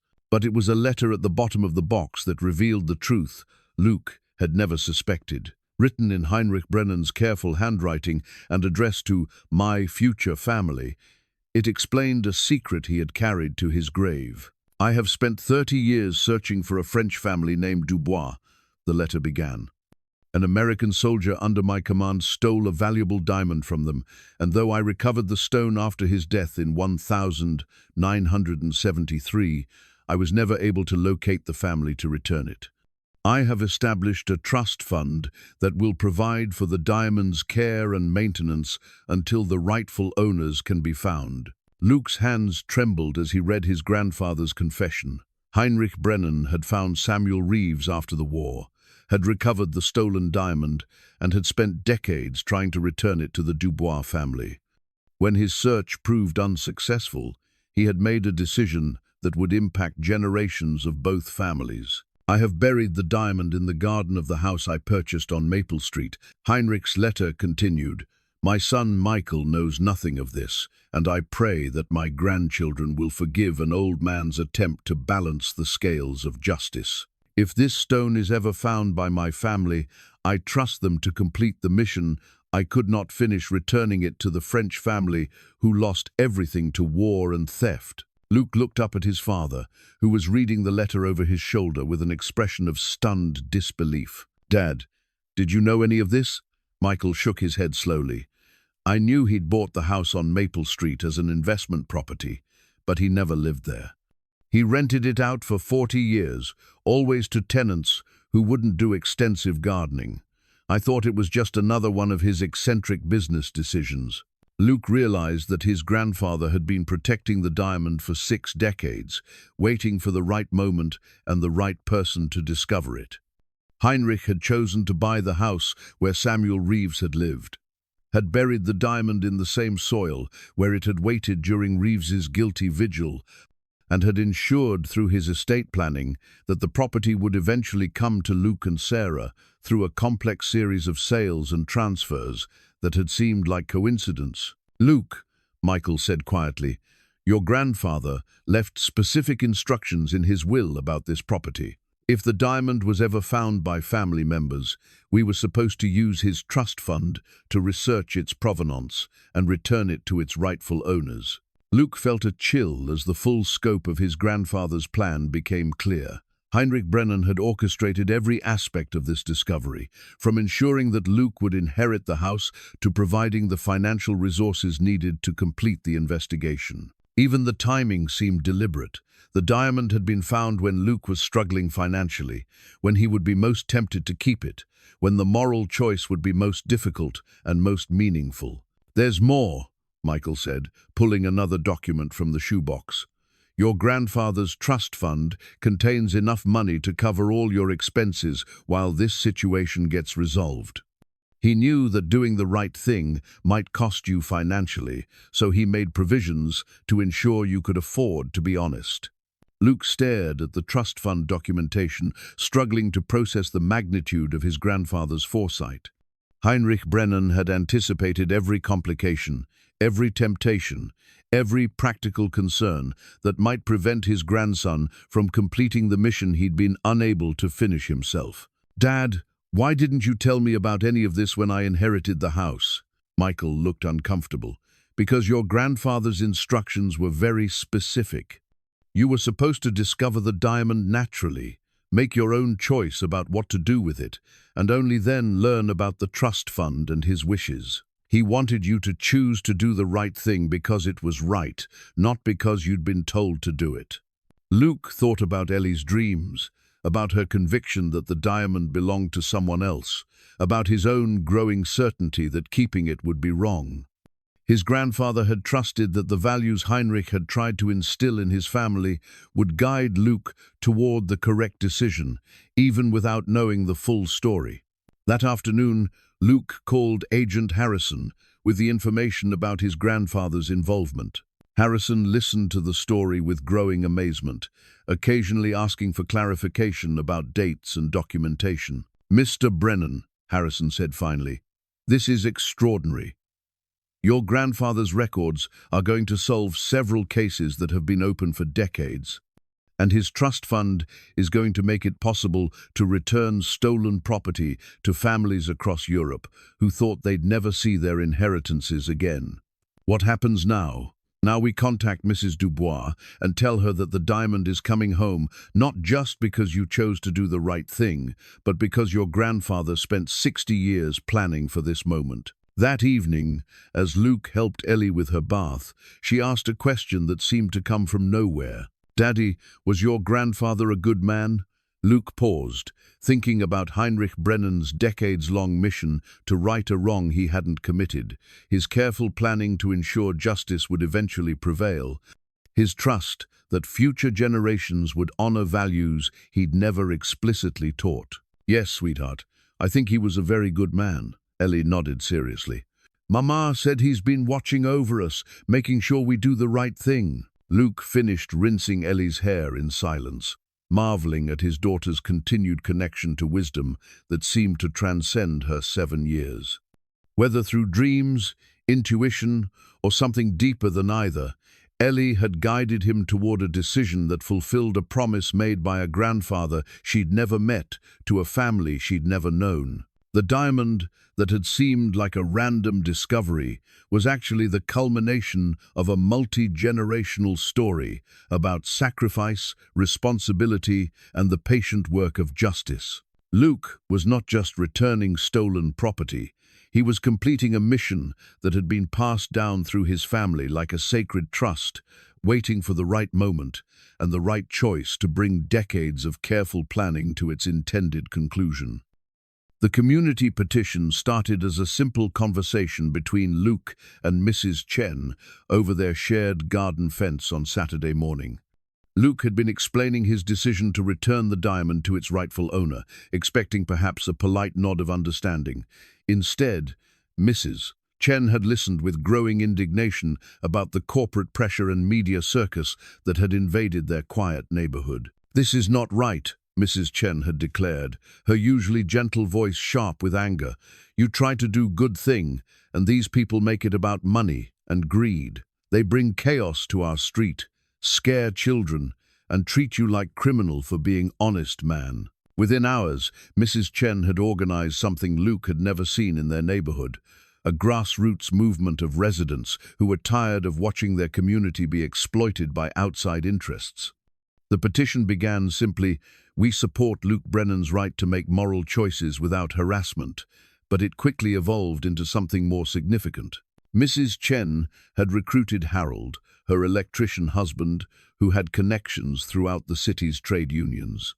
Harold brought in Pete Morrison, whose late wife had been a retired teacher with a network of community activists. Pete contacted the Morales family, who had relationships with local Hispanic community organizations.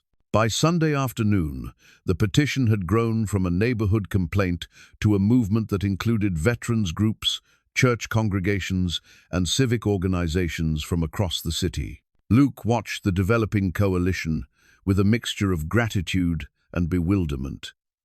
He had expected criticism for giving up millions of dollars, not community support for his decision. But as neighbors he barely knew stopped by to express their admiration for his choice, Luke began to understand that his situation had touched something deeper than financial envy. "You're showing people that money doesn't have to win," explained Maria Santos, a local church organizer who had brought a clipboard full of signatures to Luke's door. "In a world where everything seems to be about profit and getting ahead, you're proving that some things matter more than wealth."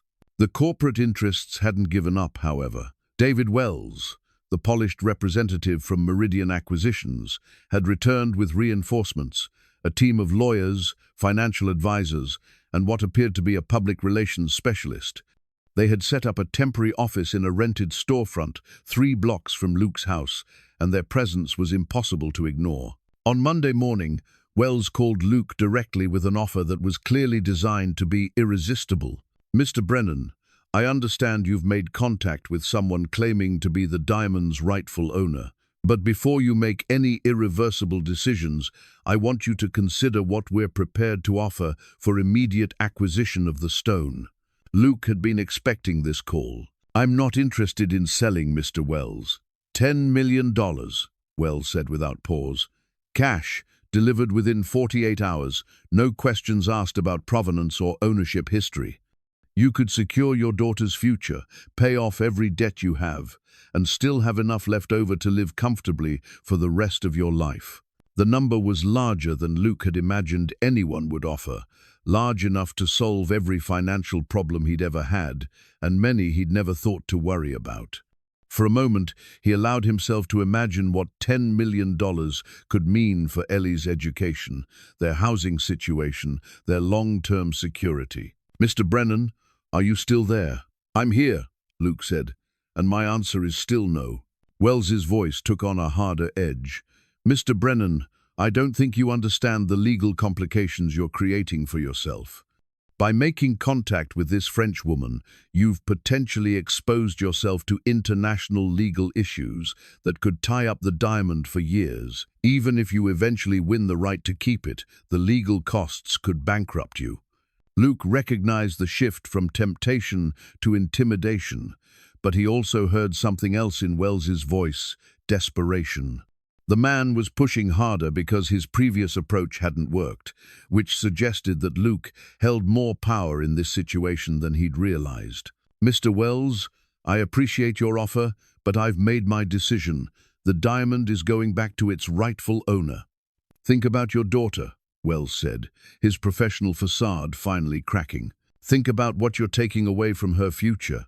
Is your conscience worth more than her college education? Is doing what feels good worth more than financial security?" Luke hung up without answering, but Wells's words echoed in his mind for the rest of the day. The decision to return the diamond had felt right in his heart, but his head kept calculating what he was giving up. $10 million would ensure that Ellie never had to worry about money, never had to make the kind of difficult choices that had defined Luke's adult life. That evening, Agent Harrison called with an update that complicated everything further. "Mr. Brennan, we've hit a snag with the Dubois situation. Mrs. Dubois is elderly and in poor health, and her family in Canada is questioning whether she's competent to make decisions about valuable property. They're concerned that she's being taken advantage of by people who want to exploit her emotional attachment to family history." Luke felt his heart sink.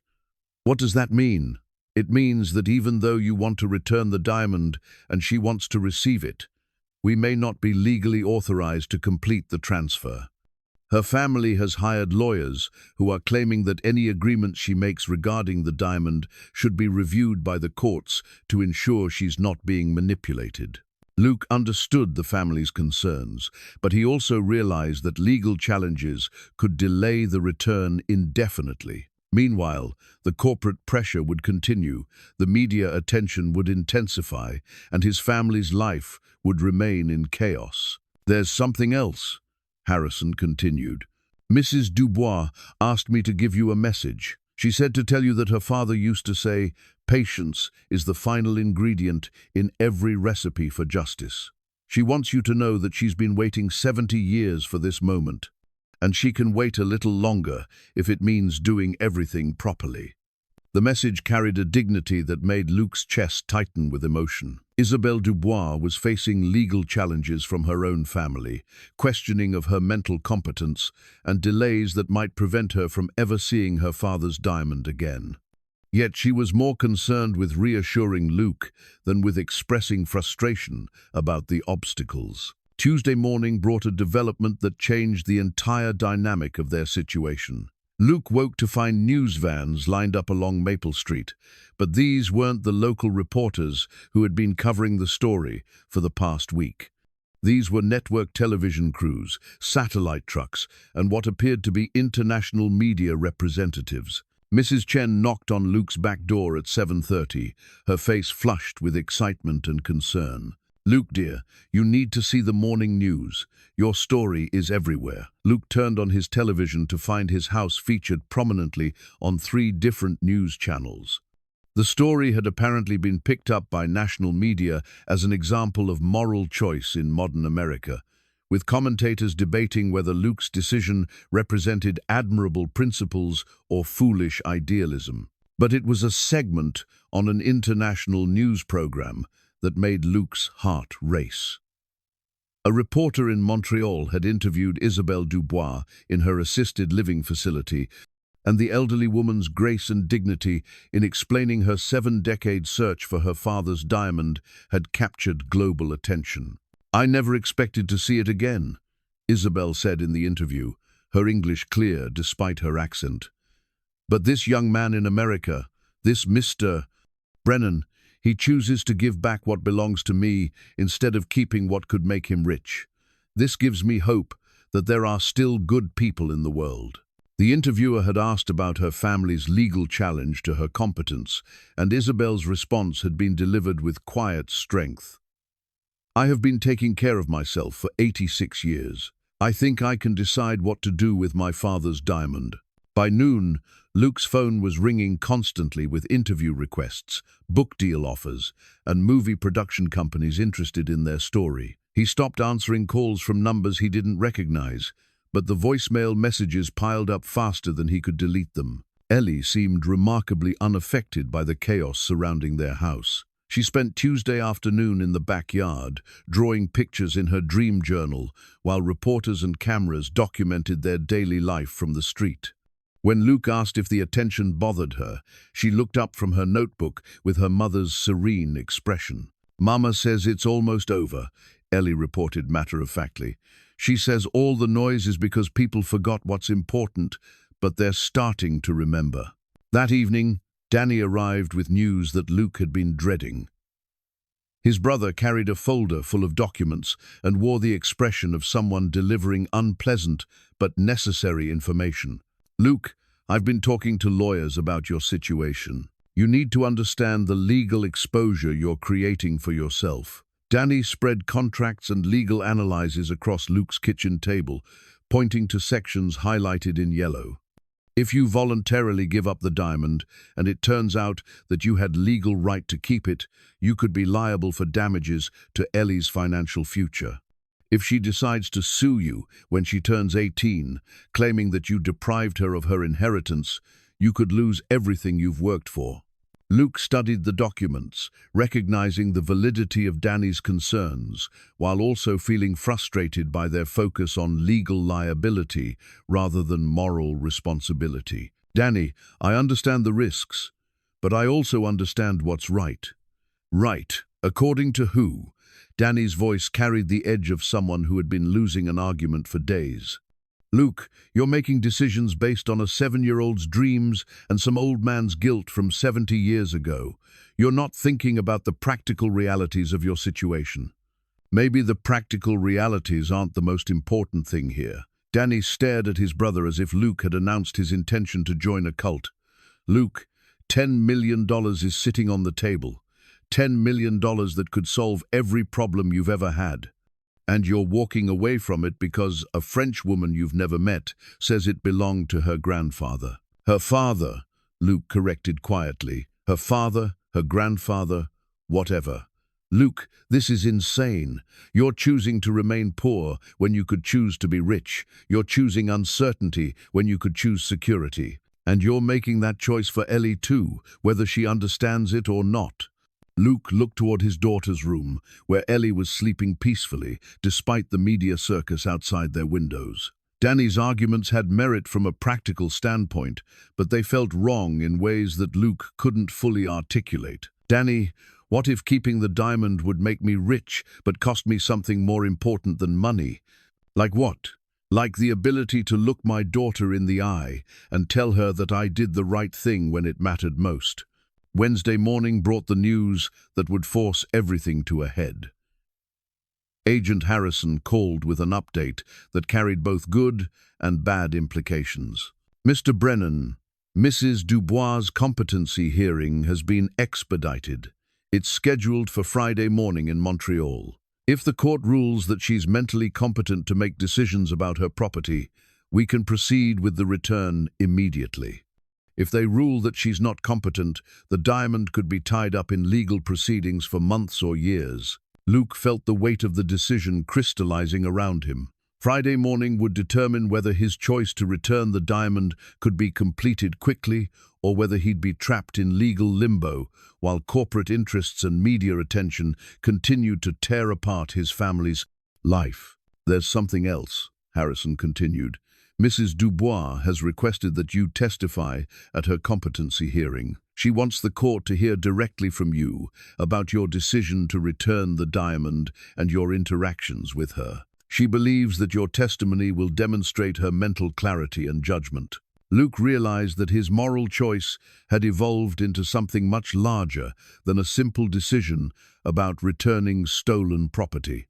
He was now part of a legal proceeding that would determine an elderly woman's right to control her own life and property, and his testimony could be the factor that decided the outcome. Mr. Brennan, Harrison said, I need to ask you directly, are you prepared to travel to Montreal and testify on Mrs. Dubois' behalf? Because if you are, we need to make arrangements immediately. Luke looked around his kitchen, taking in the evidence of their quiet life that had been so dramatically disrupted by his discovery. The coffee cups on the counter, the children's drawings on the refrigerator, the simple routines that had defined their days before the diamond changed everything. Yes, Luke said without hesitation, I'll testify. Mrs. Dubois deserves to have her competence recognized, and she deserves to get her father's diamond back. As Luke hung up the phone, he realized that his choice to return the diamond had evolved into something much more significant than he'd anticipated. He wasn't just completing his grandfather's mission or fulfilling a moral obligation.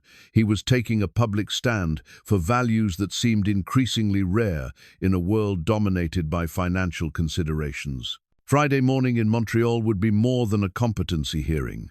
It would be a test of whether dignity, integrity, and moral choice could prevail over legal technicalities and family disputes.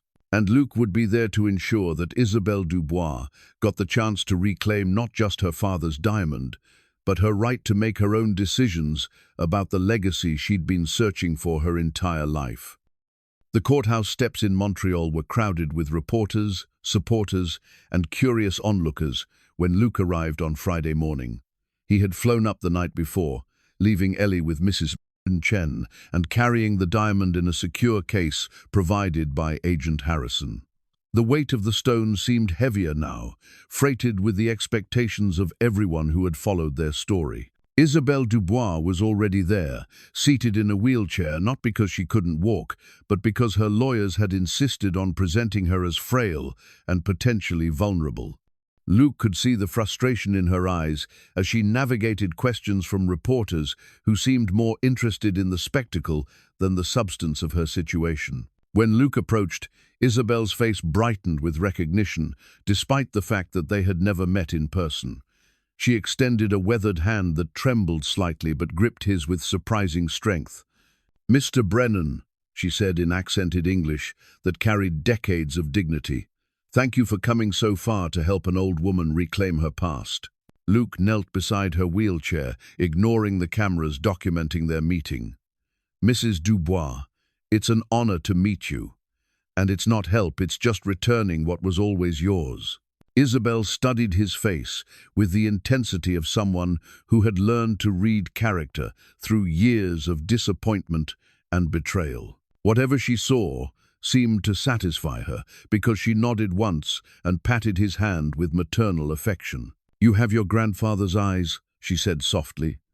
"Agent Harrison showed me Heinrich's photograph from his military records. Good men often pass their goodness to their children, even when they think no one is watching." The hearing was scheduled for 10 o'clock, but by 9:30, the courtroom was packed with family members, lawyers, media representatives, and supporters who had traveled from across Canada to witness what had become a symbol of elder rights and international reconciliation. Luke recognized several faces from the news coverage, Isabel's nieces and nephews who had challenged her competency, their lawyers who looked confident and well-prepared, and a scattering of elderly people who seemed to view Isabel's case as relevant to their own struggles for autonomy. Luke's testimony was scheduled for the middle of the hearing, after medical experts had evaluated Isabel's cognitive function and before her family presented their concerns about financial exploitation. He spent the morning listening to psychologists and doctors describe Isabel's mental state in clinical terms that seemed to miss the essential dignity and clarity he had experienced in their phone conversations. When Luke was called to testify, he approached the witness stand with the same nervous energy he'd felt before job interviews and parent-teacher conferences, moments when his words would have consequences beyond his immediate control. The judge, a woman in her 60s who seemed to balance compassion with legal rigor, asked Luke to explain his decision to contact authorities about the diamond rather than attempting to sell it quietly. "Your Honor," Luke began, "when I found the diamond, my first thought was about the money it could bring my family. We've struggled financially since my wife's death, and that stone represented security we'd never imagined possible." Luke paused, looking toward Isabel, who was watching him with encouraging eyes. "But the more I learned about the diamond's history, the more I realized that keeping it would mean building my daughter's future on someone else's loss." Mrs. Dubois had been searching for her father's diamond for 70 years. She'd hired investigators, placed advertisements, contacted veterans organizations. She never gave up hope that she'd find the last piece of her father's legacy. The prosecutor representing Isabel's family interrupted with an objection about the relevance of Luke's emotional impressions, but the judge allowed him to continue. "Your Honor, in my conversations with Mrs. Dubois, I found her to be incredibly sharp, emotionally stable, and completely clear about what the diamond meant to her family. She understood the financial value, but she also understood the symbolic importance of recovering something that connected her to her parents' love story." Luke described their phone conversations in detail, emphasizing Isabel's clear memory of historical events, her sophisticated understanding of legal procedures, and her thoughtful questions about Luke's family and motivations. "Mrs. Dubois asked me about my daughter, about my wife's death, about my grandfather's military service. She remembered details from our conversations weeks later. She expressed concern about the financial sacrifice I was making and offered to share some of her father's other recovered items as compensation. These aren't the actions or concerns of someone who lacks mental capacity." When the family's lawyer cross-examined Luke, the questions focused on his financial situation and the potential influence that might have on his perspective. "Mr. Brennan, isn't it true that you're currently unemployed and facing significant financial pressures?" "Yes, sir." "And isn't it true that Mrs. Dubois' emotional response to your contact might have influenced your perception of her mental state?" Luke considered the question carefully. "Sir." Mrs. Dubois' emotional response to recovering her father's diamond seemed entirely appropriate to me. If I'd been searching for something important for 70 years and someone offered to return it, I'd be emotional too. But her emotions didn't cloud her judgment. They informed it. The lawyer pressed harder. Mr. Brennan, given your financial situation, isn't it possible that you're supporting Mrs. Dubois' competency because doing so allows you to feel better about giving up millions of dollars? Luke felt anger rising in his chest, but he kept his voice steady. Sir, I'm supporting Mrs. Dubois' competency because I've experienced it firsthand. She's earned the right to make her own decisions about her own property.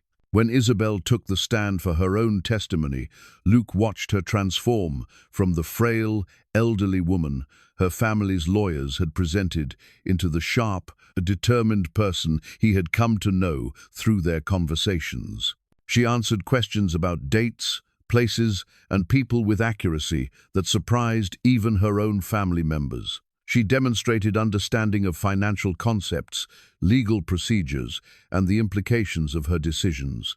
But it was her explanation of why she wanted the diamond returned that carried the most emotional weight. Your Honor, Isabel said in her careful English, this diamond is not about money for me.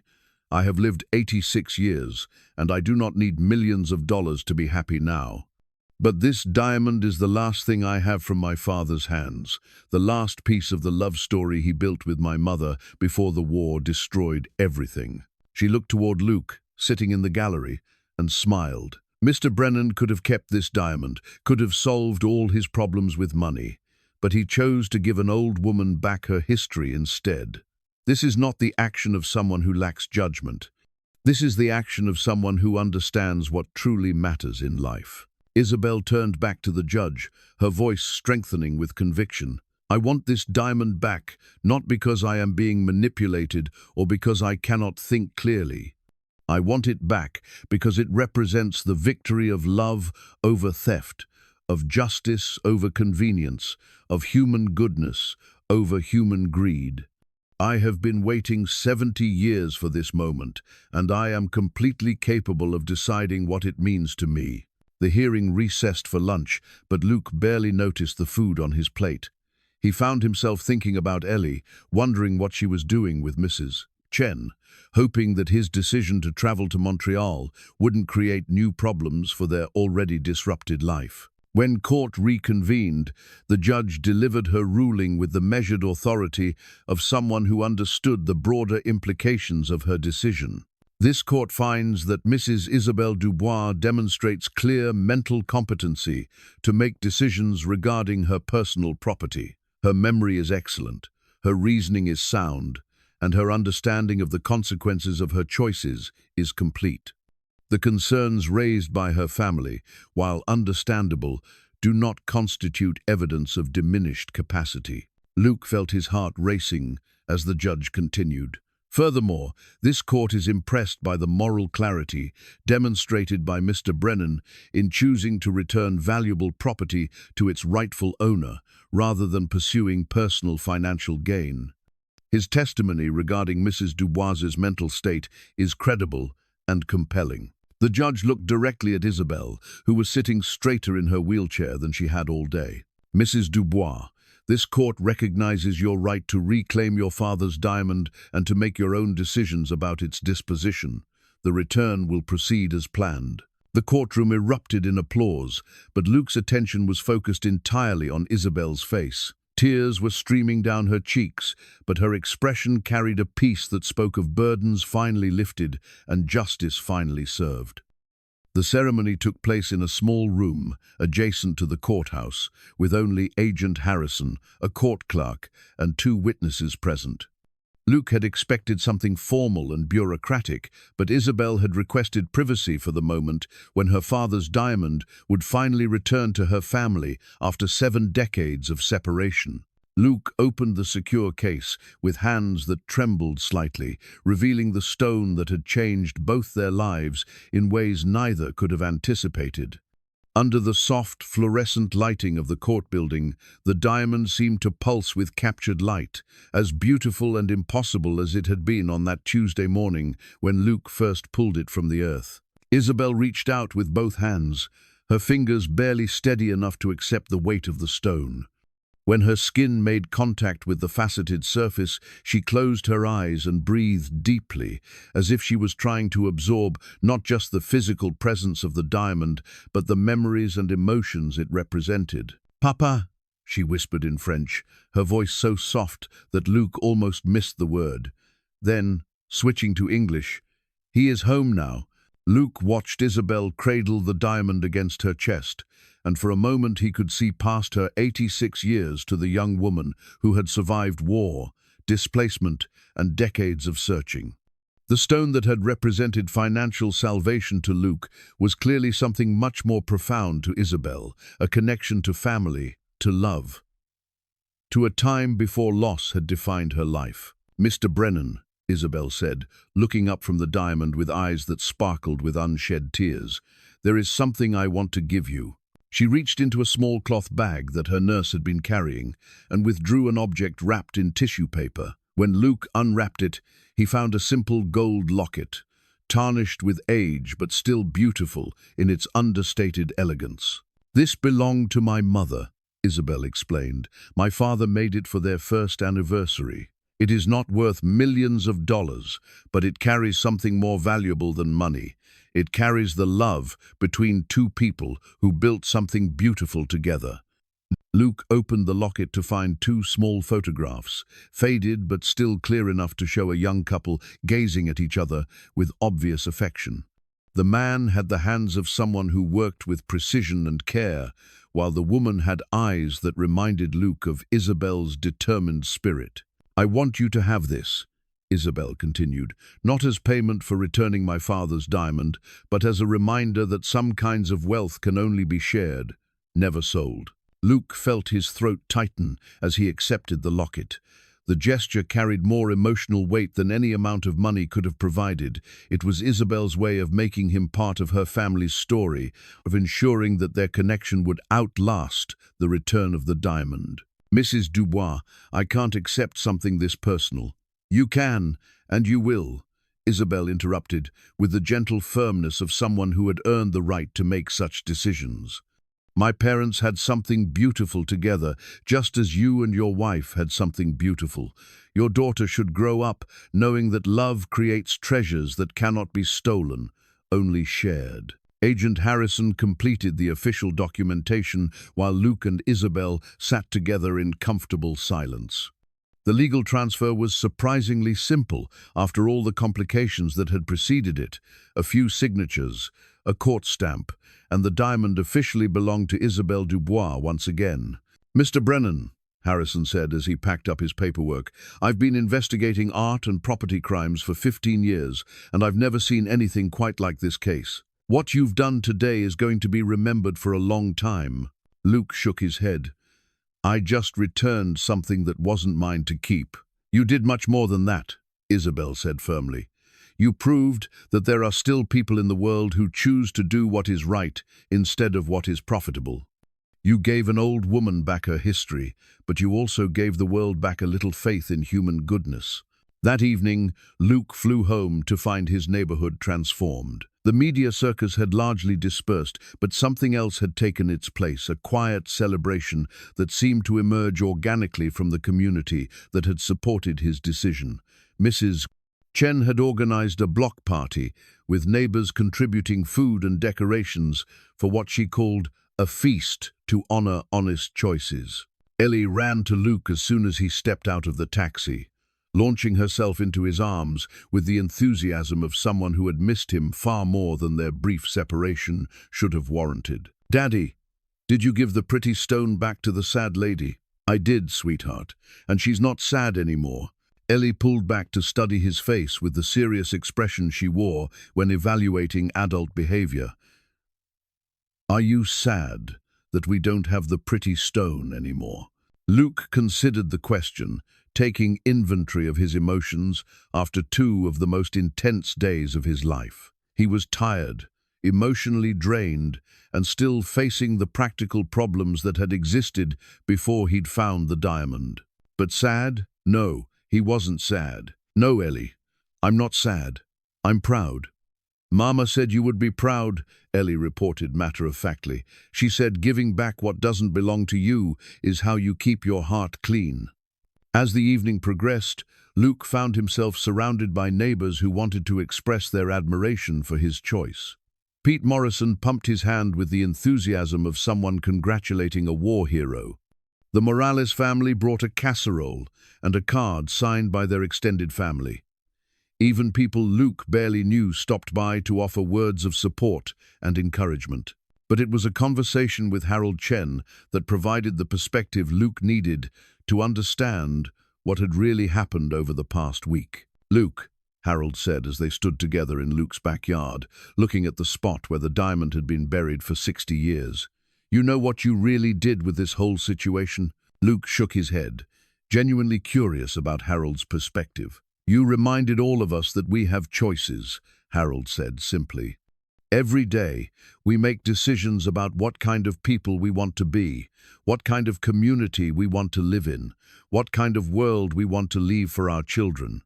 Most of the time, those choices seem small and private, but sometimes somebody makes a choice that's big enough and public enough to remind the rest of us what's possible." Harold gestured toward the neighbors scattered across Luke's lawn, sharing food and conversation under the early evening sky. "Look around, Luke. When's the last time you saw this many neighbors in one place, talking to each other, caring about each other? You didn't just return a diamond to an old lady in Canada. You reminded all of us that we're part of something bigger than our individual problems." As Luke tucked Ellie into bed that night, she looked up at him with her mother's eyes and asked one final question about their adventure. "Daddy, do you think Mama is proud of us?" Luke thought about Sarah's hidden letter, about her guidance to choose the story that would make Ellie proud, about her conviction that love was the only wealth that multiplied when shared. "Yes, sweetheart, I think she's very proud of us." Ellie smiled and closed her eyes, apparently satisfied with his answer. As Luke turned off her bedroom light, he noticed that her dream journal was open on the nightstand, filled with pictures of smiling figures and bright colors. Whatever dreams came to Ellie now, they seemed to carry hope rather than sadness. Luke walked through his small house, checking locks and turning off lights, performing the ordinary rituals of security that marked the end of extraordinary days. The diamond was gone, returned to its rightful owner after decades of waiting. The media attention had faded, leaving behind a quiet that felt deeper and more peaceful than Luke had experienced in years. But something had been gained that was worth more than any gemstone. Luke had discovered that he was capable of making difficult choices for the right reasons, that his community was full of people who valued integrity over profit, and that his daughter was growing up with a moral compass that would guide her through whatever challenges life might bring. The garden where everything had started looked ordinary in the moonlight, just a small patch of earth where a father and daughter had been planting seeds, hoping for growth, trusting in the future. Tomorrow, Luke would start looking for a new job. He would pay bills, help Ellie with homework, and continue the daily work of building a life worth living. But tonight, as he finally drifted toward sleep, Luke felt the deep satisfaction of someone who had been tested and had chosen well. The diamond was gone, but something infinitely more valuable remained: the knowledge that when it mattered most, he had been the kind of man his wife would have been proud to love, and his daughter could be proud to call father. 6 months later, Luke stood in the same corner of his backyard where everything had begun. But this time, he wasn't alone. Ellie knelt beside him, carefully planting seeds from a packet that had arrived in the mail from Montreal, along with a letter from Isabelle Dubois, written in her careful handwriting. "These are heritage tomatoes," Ellie read from Isabelle's letter, sounding out the difficult words with the careful pronunciation of a 7-year-old determined to get everything right. "My father grew them in his garden in France before the war. I saved seeds all these years, hoping someday I could share them with friends who understand that the best things in life are meant to be passed on to others." Luke smiled as he watched his daughter place each seed with the same attention she'd given to their original tomato planting. The garden had been transformed over the past months, expanding from the modest patch where they'd found the diamond to include raised beds built with help from Harold Chen and Pete Morrison. What had started as therapy for Luke had become a neighborhood project, with Mrs. Chen contributing pepper plants, the Morales family sharing herb varieties from their homeland, and other neighbors adding their own contributions to what everyone now called Luke and Ellie's community garden. The job situation had resolved itself in ways Luke hadn't anticipated. Word of his choice to return the diamond had spread through the veteran community, and a construction company specializing in historical restoration had offered him a position that paid better than warehouse work and felt more meaningful. His new supervisor, a Vietnam veteran named Tom Bradley, had explained the company's philosophy during Luke's interview. "We restore old buildings because we believe some things are worth preserving. Sounds like you understand that principle." Luke's financial situation had stabilized without the millions the diamond might have provided. Heinrich Brennan's trust fund, administered through his grandfather's careful estate planning, had covered their expenses during the transition between jobs and had provided a modest college fund for Ellie. More importantly, Luke had discovered that his grandfather's reputation for integrity had opened doors that money alone couldn't have unlocked. The media attention had faded, but the connections it had created remained. Luke received letters regularly from people around the world who had been inspired by his choice to return the diamond. A teacher in Ohio had used their story to start a classroom discussion about moral courage. A businessman in Germany had donated money to refugee organizations after reading about Isabel's family history. A group of teenagers in Australia had organized a community service project they called Operation Diamond, focused on returning lost property to elderly residents in their neighborhood. But it was the ongoing relationship with Isabel that had brought the most unexpected joy to Luke and Ellie's life. They spoke by phone every 2 weeks, with Isabel sharing stories about her childhood in France and Luke updating her on Ellie's progress in school.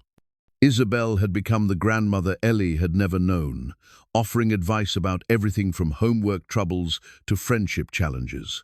"Mr. Brennan," Isabel had said during their most recent conversation, "I want you to know that returning my father's diamond has given me something I never expected to find at my age, a family that chooses to love me instead of being obligated by blood."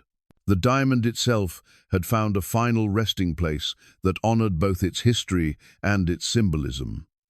Isabel had donated it to a museum dedicated to Holocaust remembrance and recovery of stolen cultural artifacts.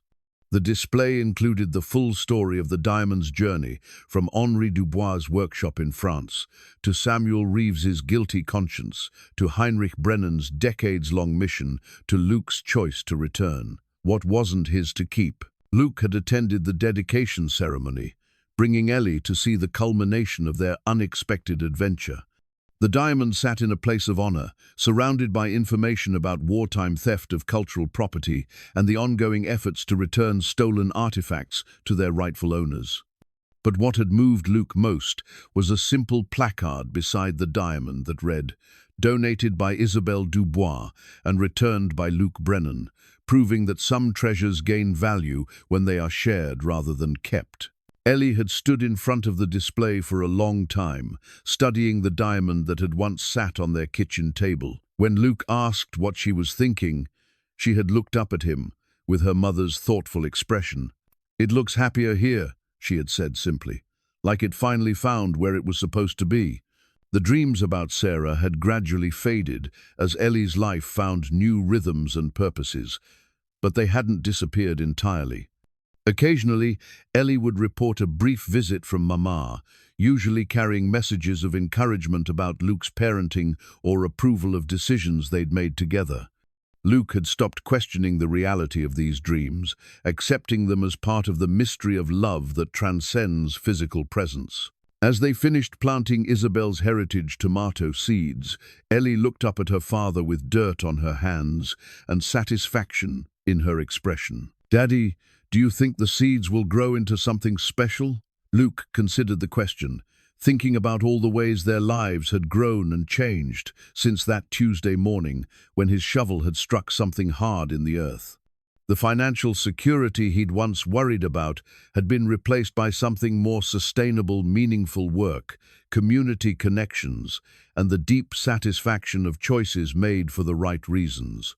"I think they'll grow into exactly what they're supposed to become," Luke said, helping Ellie to her feet, "just like everything else that gets planted with love and tended with patience." As they walked toward the house, Luke noticed Mrs. Chen waving from her garden, where she was harvesting the first vegetables of the spring season. Harold was helping Pete Morrison repair a section of fence that had been damaged in the winter storms. The Morales children were playing in their backyard, their laughter mixing with the sounds of a neighborhood that had rediscovered its sense of community.